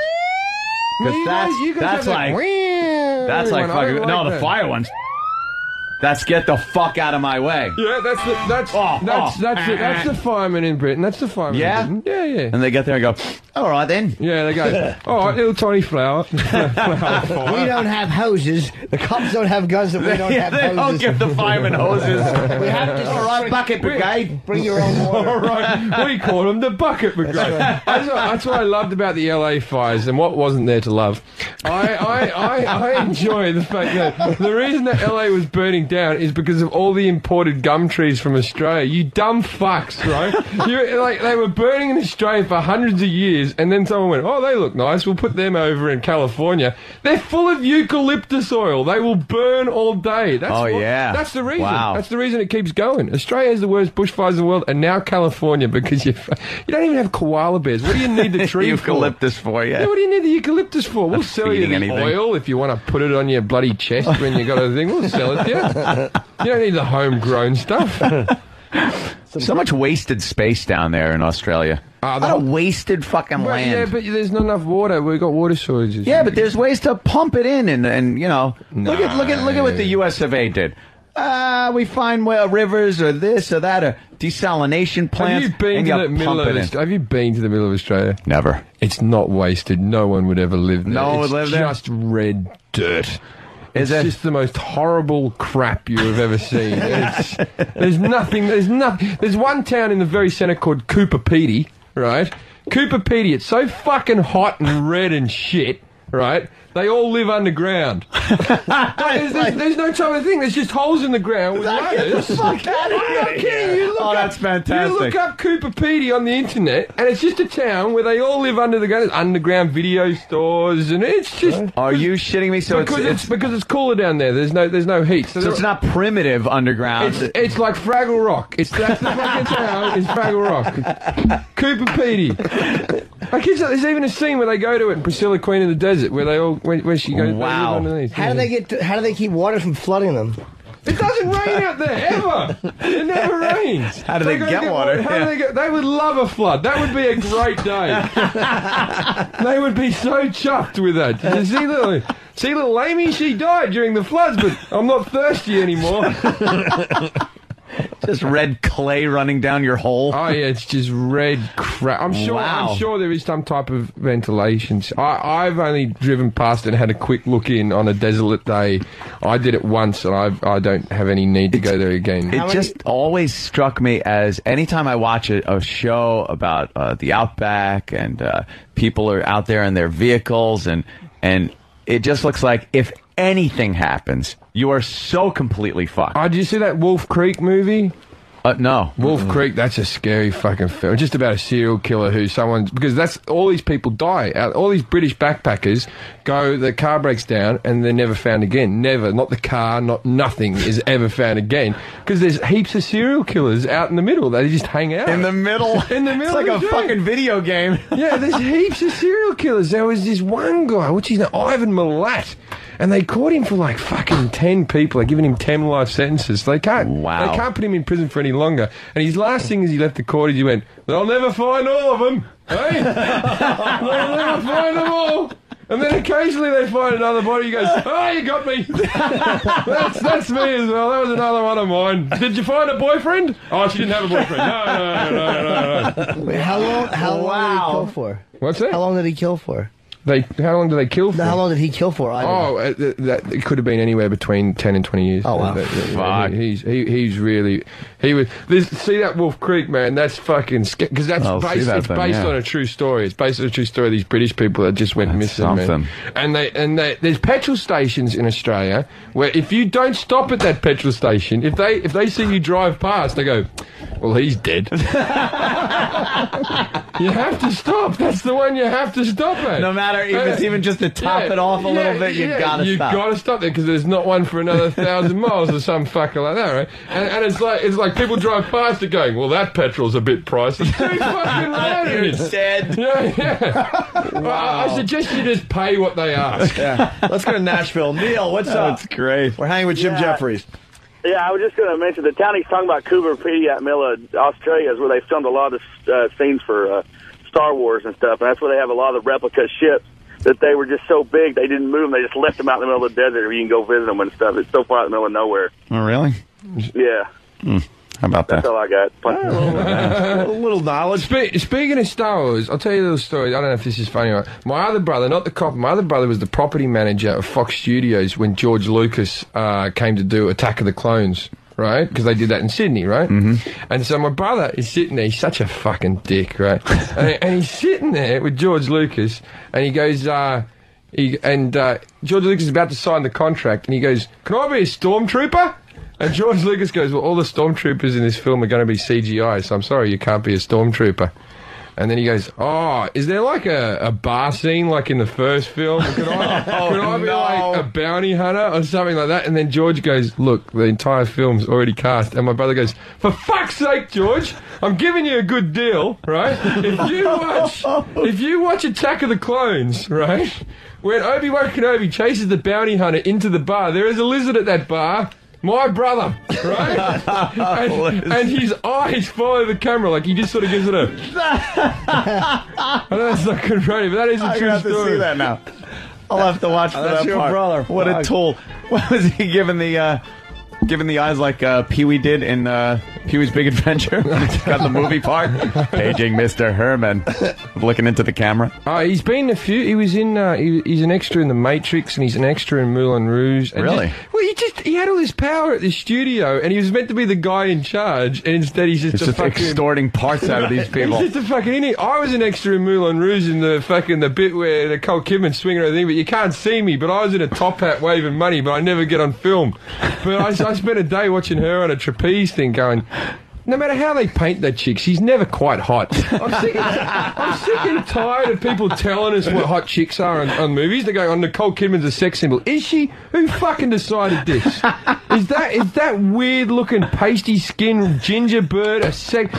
And like, just like, have you seen like that movie? My girlfriend's a superhero or something that Ivan writes a piece of. My ex super, yeah. Stop telling me Uma Thurman's good looking. She's fucking not. Her eyes are too far apart. She's got this weird fucking head. She's about 45 now, right? And she's in these films, and people are going, "Oh, she's the best looking woman I've ever seen." You can't fucking polish a turd and tell me it's chocolate. You're exactly right, because who the fuck do they say every year has the best smile? Who? Julia Roberts. Oh, she's got the greatest smile, and you see her smile now, and it's just like she's getting this picket fence thing going with her teeth, and her lips are ridiculous.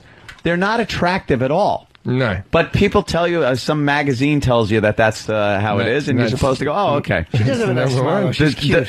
The sexiest women. The 100 sexiest women, and someone like Hillary Clinton will make it on there because she's a strong, powerful woman, and that's sexy. Shut the fuck up and show some ass. Do you guys get Charlotte Church over here? You get Charlotte Church. Oh yeah, I've seen her. And she was the little kid. The thing. She's like massively famous over there. She's massively famous. She has her own Tonight Show. Not over here, but they keep on telling her she's one of the top 10. She's just this fat little piece of shit. I've met her. She's a mouthy fucking. I wouldn't fuck her again, man. Yeah, let's go to Maryland. What's up, Marilyn? Hey guys, I wanted to make a comment about Jim Jefferies saying about the movie Wolf Creek. Yeah. It's a really good movie, actually. I saw it. It's one of my favorites. And I'm not going to give away the whole movie. Well, but there's two girls and one guy. He kills the two girls and the guy gets away. I'll give it away for you. No, well, the girls wake up, and they're more concerned about trying to find everybody else in their group.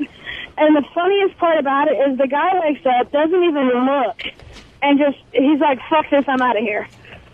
Yeah, did you see those birds? They were English. He didn't want them. He was just trying to, if you're going to save your own life, if they've already been serial killed, I think one of the girls was already dead by that scene in the film. They cut her spine out so that then he rapes her, but she's got no sensation. She's just a head. Like she's now like a quadriplegic, and so she's awake during the whole thing. It's a great documentary. Fucked up. Hey, let's say hi to John in Jersey. John. Hey, Jim Jefferies, love the comedy. I have a question for you. You ever try to suck your own dick or succeed in sucking your own dick? I've tried when I was younger, but I've grown up since then and realized that I'm not an athletic man, or am I flexible? If you couldn't do it as a kid, you ain't going to do it as an adult. Exactly. You're at your most flexible as a kid. I can't touch my toes. That seems to be mandatory if you're going to suck your dick. When do you have to retire from that sport? Like 13 years old? Not probably. When does your body change where you just can't throw the curve? I would think 16, you got to try to 16? stop sucking your own dick. I thought it was last night. Because at that point, by 16, you still might be nimble, but you'll have that strength to maybe, pull yourself over. You'll have better abs. Does anybody know anybody that's ever done it? Seen it in movies. Yeah, Ron Jeremy does it. Ron Jeremy's done it. And he doesn't bend that far. Seen it in movies. He just sort of ducks his head down a little bit. You like a fucking... Yeah, he makes himself come and fucking... Yeah, he's fucked up right he's there. He's a good guy, any man. Is it gay? Do you shoot in your mouth or what? What do you do? Is that gay? I don't think it is gay. Is it? If you're sucking your own dick, is it gay? If you shoot in your mouth. No. It's your own cock. It's fantastic. It's your own cock. You touch your own That's dick. like saying you're wanking. Is that make you gay? you know something? If you wank another guy's cock brings off, up a that good does make point. you gay. Jerking off is jerking off. If you're thinking of another guy while you're sucking your dick, then you're gay. That's right. If you shoe polish it black before you suck it, you're a fruit. If you videotape it and watch it back, you're gay. If you lie and then come in your own mouth, you're a fag. If you do it for money. If you have a friend suck your balls at the same time. That's right. By the way, the people out there didn't forget about Big A. We're trying to get this thing done where you get your dick sucked through like a fucking wall. Same uncomfortable hand motion, by the way. He said it with his little hands pointed out. Yeah. There'll be a guy and a girl on the other side of the wall. You stick your dick in the hole, and either the girl or the guy sucks you. You'll 50-50 shot. 50-50 shot. And we won't tell. We'll just flip the coin and then just tell the person. No. We give him the choice of a hole. Yeah. He has complete control. They go to their knees. Yeah, so he can just. So you have complete control. It's like in Flash Gordon when he puts his hand into that hole thing, and he could. It's an old film. And we'll let you plug any buffet. Right. Well, this is a long way to read a couple instant feedbacks, but someone from their cell phone writes, "We saw his cock. How thin is this wall?" Oh. Tissue paper.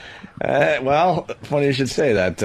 Mark C. from Jersey, his fucking baby dick wouldn't reach through a piece of paper. Forget a wall. What's wrong with Andrew's dick? Your dick is fine. I think the wall needs a shelf coming out with something for him to rest his gut on top of. Yeah. So he can get like as much leverage in there as possible. Like, as much dick. So maybe if we have them in cardboard boxes so he could stand above or something, or Andrew's, how big is your average? You have average penis. I think it's average. What size? What size? Don't say you don't know. What size erect is it? What measurement? Guess what? In stones.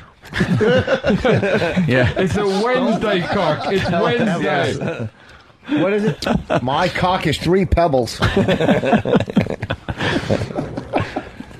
guess about 5 inches, I guess. Now remember, relative to you, the Earth is big, but when you put it next to Jupiter, not so big. First of all, 5 is not average, I don't think. 6.5 is average. Second of all, Get the hell out of here. 5 is 6.5. average. 6.5 is average. 5 is average. 6.5 is average in your country. Centimeters? Yeah, we're very big down under. Yeah. Worst joke of the day. Thank you very much. Good night. And second, everyone lies about their dick size, and now we're talking you're tacking some on. You're closer to like 4.5. I'm 6 inches and just a little bit. and it's quite wide, I've been told, but they're never going to tell you different, are they, women? Because they're liars. If they're related to you, they'll tell you the truth. Really? Is that why you had daughters? Big A. The 5, you thick or thin? Big A, you need money? I was told big girth. Big girth? Yeah. Big A, you need money? Oh, his eyes lit up. He's smiling like Julia Roberts. He's big girth. You're going to need a wide hole. If we That measure... was just some girl telling you were big Earth. No? Okay. New bit, because he's not doing it. He's not going to do the cocksucking bit. Sure he will. All right. Wait. Maybe we can change the odds a little bit. All right, How two about girls, one 3 guy. holes? Yeah, two girls. 2 girls, 1 guy. Now you have a 33.33% chance of getting fucked you over. have 66% 66.6% Right. chance. Percent chance of getting a girl. That's the devil's number, my friend. Yeah. What do you think? How much we want to measure your penis? How much we want to measure your That's penis? what we're getting at. Okay, you guys hold him up, and I'll get the scale. The bit is simple. You say you have a 5-inch dick. I will give you $1,000 if it measures to 5. Well, you really want to get rid of this $1,000? I know. What is He's it? got to get a hard on. No, but let's We're say... not measuring it. We'll get a chick. We'll do it. No, I think that's fair. Whatever. I tell you what, I will do this cock sucking in the hole if it's 3 to 1. If it's 3 to 1, that's good stats. But they got to be hot chicks, and I got to see who I got done by afterwards. 3 to 1. Yeah, and a hot guy. He's got to look like fucking Ricky Martin. If he's going to be sucking my dick. Really? You don't want some fucking... In fact, you don't want him what's sucking Ricky dick. Martin doing these days? We haven't seen Where is he? for a He's while. sucking dick behind a fucking board. Ricky Martin has to be the guy. Would you now? You say you want to see the chick that did it when you're done. What would you want to know? I'd want to know. You stick your dick in the hole. There's 3 holes. 2 girls, 1 guy. You get a blowjob. You come. It feels great. You think it's fantastic. You want to know. I want to know. What if it was the guy and you're like, that was a great blowjob? Get his number. I'm running short of material at the moment. This is right up my alley.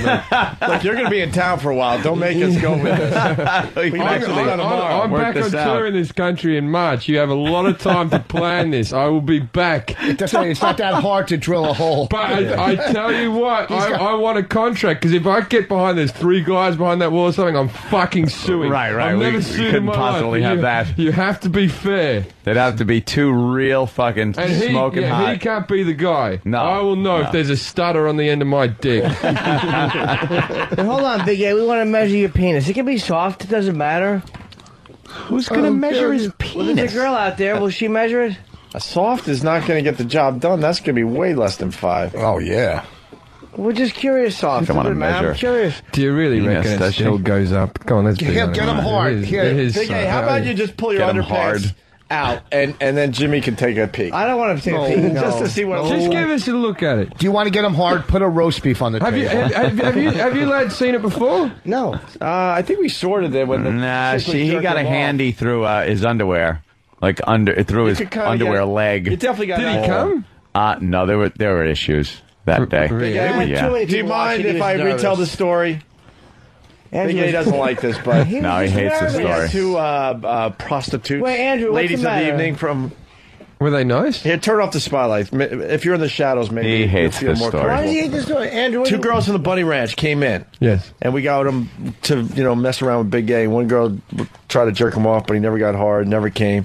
And then something happened because one of the girls ran out of the studio crying. We actually got a prostitute to run out of the studio crying. What did you do to her, man? What did you do to her? It was just a bad day for Big A, right, Big A? He was nervous. There He might have didn't been some know. black stuff on her hand, and it might have smelled really bad that it got her crying. The underpants, the black stuff from the Black underpants, stuff. like you ever take socks off, and you got your fucking little bit of little sock stuff stuck What, to your lint? toes. Like a bit of lint. Wait, it was lint? This girl sucks all cock for a living, and she was worried about a bit of lint. It must have been worse all than these that. months I thought it was rotting skin, but it was just lint. Well, put it this way: it was Yeah, the black probably stuff is lint not- that had been in a cadaver's asshole. I reckon his cock fucking loses its skin like a snake. It's a tarantula cock. It just shed. It just sheds. They find it just the skin laying there. You just go, oh, it must be summer. He was a little nervous. He couldn't. I mean, it's hard to perform sexually in front of people. Big A, you're all right with that, right? It's so long ago. I worked very briefly in the porn industry. Very briefly. No, as a presenter on the adult channel in Britain. When I first started doing comedy, they used to have the porn stars doing the presenting in between the things, right? And so I got this job doing the next on the adult channel. We have 4 things and a whatever, right? And I went on the set of one porn once where they had celebrity lookalikes fucking, right? And it was Britney Spears and Eminem, right? And they couldn't get a guy to look like Eminem, so they just put him in a regular hockey mask and dungarees and gave him a chainsaw, right? Between shoots, they're trying to keep this guy's trying to keep hard, like while they're changing the set, right? I'm standing up in the corner. He's wanking off. He's still got the hockey mask on. He's wanking to stay hard. And he looks over at me and he goes, "Hey, Jim, how'd you get into comedy, mate?" And I went, I did some open spots in bars around Sydney, this, right? He's still wanking and he looks at me and goes, "I don't know how you do that, mate. That's got to be the hardest job in the world." But he never stopped wanking, not for a fucking moment. Like, don't fucking talk to me. Small talk. Jacking trying off. to stay hard. Did Brittany look like Brittany? Yeah, she looked alright. It was a girl called Katrina Clark. If you look her up on the internet, she was the porn, but it's British porn. Because I remember I was getting paid £700 for the day for all the links, right? And I had a little hissy fit because they had me there from 6 in the morning till 6 at night, and I had a little temper tantrum and just went, "Oh, for fuck's sake! I'm a professional fucking comedian. I don't need to be here all day. They said it would take 3 hours. 700 fucking quid, £700. They could all go get fucked." And then the girl who took it up the arse looks at me and goes, "I only got 300. And I felt really bad. And then I thought, fuck it, I got 700 quid in my pocket. I might buy the bitch for the weekend. Is British porn? I don't think I'm endearing myself to all of America this right is now. great. It's What, are you awesome. shitting me? Our listeners love you. Is British porn that much different than American porn? Well, the thing is, I like American porn because at least with the accent, I can assume that they're classy, sort of, hey, fuck me up the ass. That's really good, like, oh, it's sexy for me. But then the British porn, I know exactly where that slapper's from. You know what I mean? Yeah. Their accents are so real. It's like, all right, do me up fucking shit. That's fucking great, that is. That's fucking awesome. Right? And you just go, that's not sexy. I think that girl might be from Liverpool.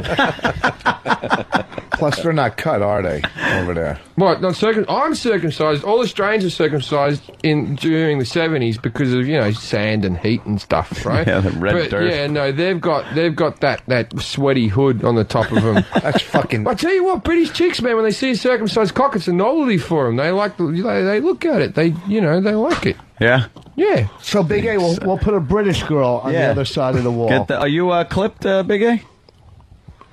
Yes. Oh, Really? think about it. You really enjoyed that gum. He would have been really heavy if he kept it. Yeah, right. Big fat foreskin. Yeah, if he had that big fat 5-pound foreskin Thing it'd weigh hanging about up the top, 8 like a stone. great big calamari ring that you could fit around your head.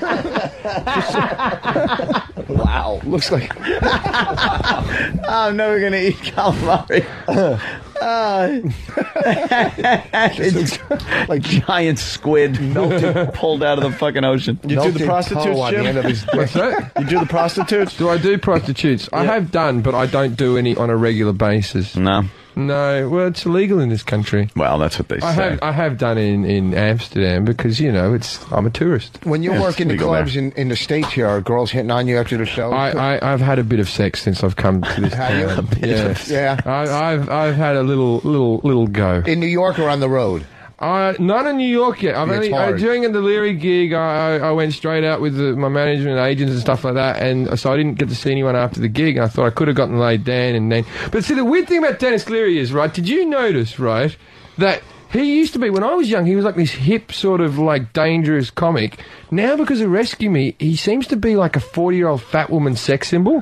He's like 50 years old. It's just like when we left, there was all those women waiting at the stage door with photos just like, "I love you, Dennis. I love you." And it's just this fat fucking piece of shit that looks like him in a wig, right? And just getting things. No, you're not a piece of. You're a good Wait guy. till you do an O&A show. At least they were women. Dennis Leary was saying from the stage that he's looking more and more like an aged lesbian. An aging lesbian. I think he's a good-looking guy. He's 50. But he said that. He's cut. He's got good-looking hair, man. He's talented, man. I mean, besides by the way, on the woman thing, first of all, I haven't been laid in New York. If any woman wants to lay me in New York, they'll put a picture of me up on the website, or just go to my MySpace page and come along to the show this evening. Don't do the picture. Let him hear your comedy, because that's, Jeez, that's a nice backhanded compliment. Yeah, but they have listened to me for like 2 hours already today. The girls like humor, but then when they put your face Are to you your saying humor, he's ugly? No, I'm just saying. I'm complimenting him. I mean, you asked Dave from Tennessee. Hey, good morning, guys. Hey, Dave.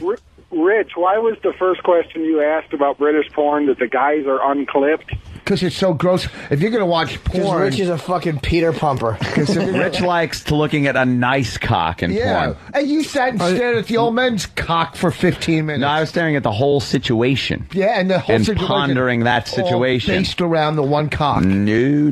For me, it did. It was the whole... Rich, it's my okay. favorite you porn cock star for a little extra drugs. That's all right. Drugs. That's all right. Back in the day, you dressed up for your drug dealer because you knew he liked you. And let's not go down that off jean shorts. Let's not go down that road again. Here's what I'm saying. If you're going to look at porn, you don't want. It's getting old, right? If you're going to look at porn, everybody. You want to see a nice cock? You want to see everything. The whole show wants to be. If you want to see the helmet. You don't like to not be able to see the cock helmet. Yeah, I got to see cock in porn. I'm not interested. Just straight lesbian porn. I'm not Yeah, into. it's I got to boring. see cock. I told You're you before. Yeah, Rocco Siffredi's the best porn star in the world, man. Yeah, he is. I agree. When I go to porn, Nacho's good He's too. the best. When you watch Rocco Siffredi, there's a little bit of your brain that goes, "She might die." when you look at porn on the internet, you go to girls sucking guys' dicks. That's more exciting than two girls getting down, don't you think? I like to see a girl say. I like to see like one girl and like several cocks in a thing. I like to see her being destroyed. Really? Yeah, that's my thing. I tell you what, I've had threesomes and stuff. Right? I once had a threesome with 3 girls. That was definitely one girl. That's for foursome, right? There was 3 girls there. Right? It was one girl to me. It was like fucking spinning plates, trying to keep everyone happy. And one of them, it was sort of involved in the deal that the fat friend came along, and I was like fucking humping the fat one and just staring at the good-looking one in the corner. It was one of the most disturbing moments of my entire life. What the fuck is she doing here? Yeah, but you have to. You can't just go, no. You have to... That's a trooper, man. You pull out and come on the fat one. Yeah, angrily. Yeah, I was taking a lot of coke back then. I didn't... I haven't for a while since I've been in this country. Yes, it's illegal here. Is it? Yeah, well. It is everywhere, I hear. When do you go back? When do you go back? I go back on Monday. I get on the plane, and then so I haven't been taking any drugs in this country. Do you like perform all over the world, or just? Yeah, I do. I do. I mostly do Britain and Europe, but I do I've done South Africa, and I've done a lot of gigs out in Hong Kong and Tokyo, and most of that's for businesses, company type of things. But I've done those a few times. Do you go to the sex clubs? We were just learning about the sex in clubs. Bangkok. The sex, I wouldn't fuck a hooker in Bangkok. It's just too dodgy. Like you will catch something, but everything's a sex club there, right? I was going into sex club to sex club to sex club, and eventually I was just over it. I was saying to the guy who was showing me around, I was just like, I just don't want to go to a sex club anymore, man. Just a normal bar. That's all I want. Just a normal bar, right? I go into this normal bar, and I'm like, thank fuck for that, man. I was sick of this. And then he taps me on the shoulder and he goes, look up. And I look up. It's a glass ceiling, and it's all these girls in schoolgirl outfits sitting with no underwear, just on the thing. And that was the least sex bar he could take me to, with numbers written on their asses, so you could choose which one. In Africa, when you were in Africa, South Africa, where Sun City or? No, I did Cape Town. Sun City. Jesus I ain't gonna Christ. play Sunset City. Are you out of your fucking mind? Isn't that South How Africa? old is he? Isn't that South Africa? Isn't that a resort? South Africa. There is no fucking Sun City.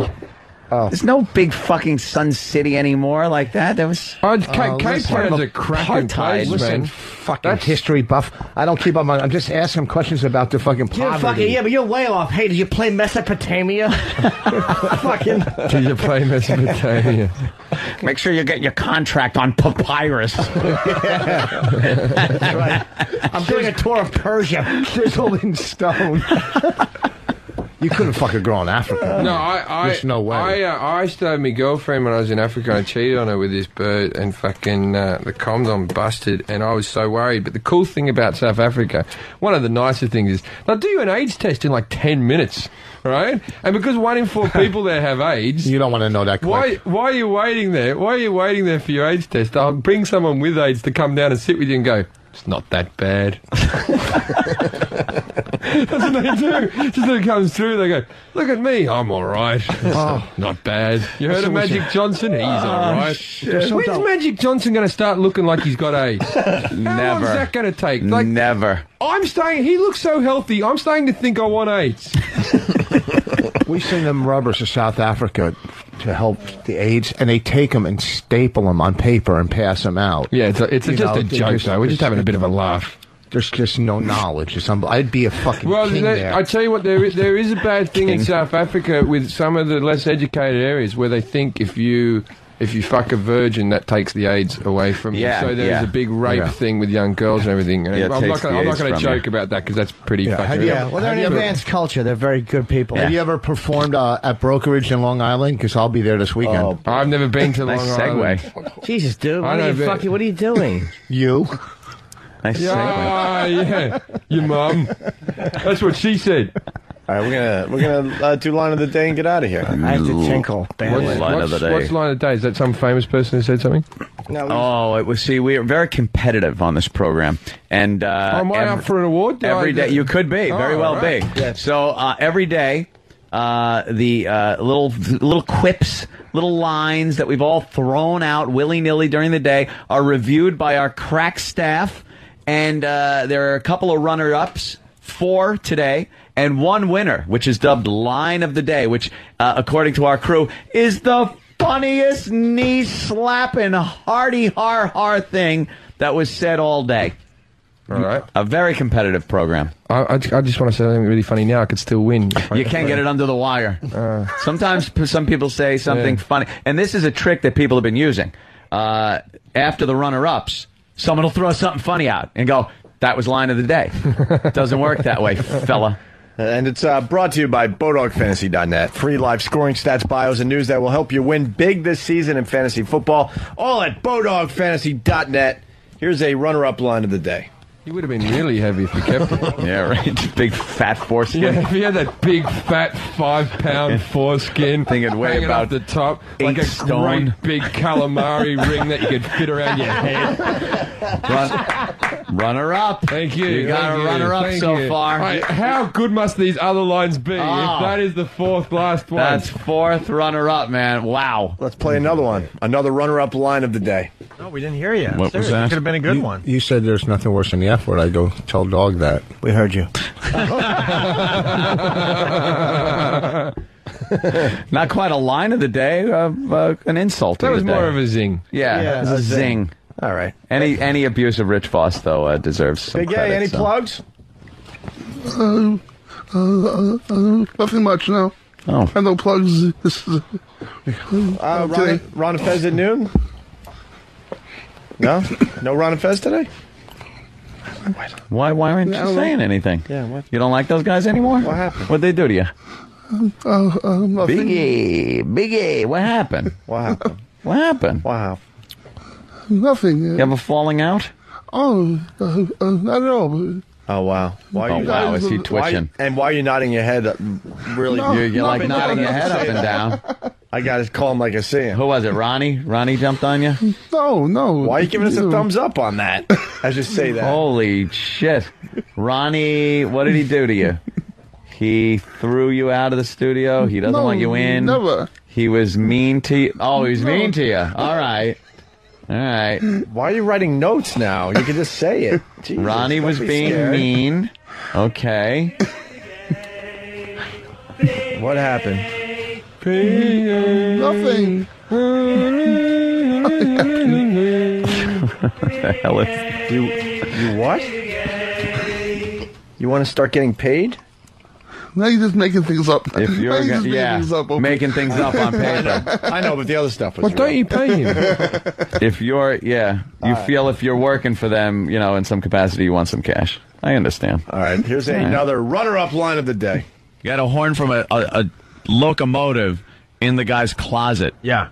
And where's hit it? Right now, a train's hitting a car. and the engineer's pulling on the horn. They go, what the hell? It just sounds like an alarm clock. That was a funny little tag on that no one really picked up on. The whole juxtaposition of train horn and alarm clock. How silly would that be? Ring. That was good. We'll give that one to Voss, though. That was Voss's. Yeah, that was Voss. So we've all had one so far. Okay. Three. Go. One more runner-up line. Ooh! We can see your golden years being spent growing old together, and here he is dipping it in a nursing home. Yeah, but this guy, he's also in love with the dresser, his lamp, and breakfast. What beat that? Runner-up. That was my That should have favorite. been Nice. Oh, I'm not disputing. I'm happy I'm included. Jim Jefferies, Caroline's tonight, tomorrow, and Sunday. I highly, highly recommend you go see his comedy. He's amazing. And as far as Voss is concerned, he will be watching me at the Borgata January 18th and 19th, Martin Luther King's birthday weekend. Get tickets at Borgata.com in Atlantic City. All right. Brokerage this weekend. All right, guys. Flannery's Friday. Brokerage. Belmar. I'm very excited about the winner. Here's your line of the day. Here. Oh, my God. What does All right. That was a clusterfuck. Look at that guy on the chair. What happened, E-Rock? What'd you do? Oh, now they're pelting him with paper. E-Rock, what did you do? Nah, I don't have my original settings here, so No, what did you do wrong? I hit the line of the day too early instead of it being automated after the... They're throwing shit at him. All right, give it another shot because you I like this first attempt at an excuse. My settings aren't properly calibrated. What did you do? I hit it at the wrong time. The board was set to competent, so it was completely foreign to him. Up top. Yeah, you got to set that board to beginner. Go ahead, E-Rock. Do it again. You'll be fine. Line of the day, go. Here. Deja vu. A lot of pressure. Line of the day. Line of the day.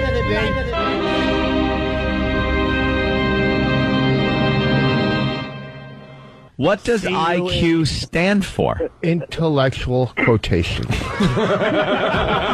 Holy Jesus. That's the line of the day. You said it so earnestly as well, didn't you? You really meant it. He felt good about that. All right, we got to get out of here. Jim, it was a pleasure. Thank you. Absolutely, man. Thank you very much. fun. Thanks. If you want to come back, Very cool. Want to come back tomorrow, you're more than welcome. We're here. Yeah, anytime. And we Very good. All right, guys, we'll see you tomorrow. Bye. Peace. Hi, who's this? My name is William, and I like to wear dresses. R. Yeah. E. Goodness gracious. P. Yeah. A. R. D. Retard. Yeah. Woo. B. Retarded. B. Retarded. B. Retarded. B. Retarded.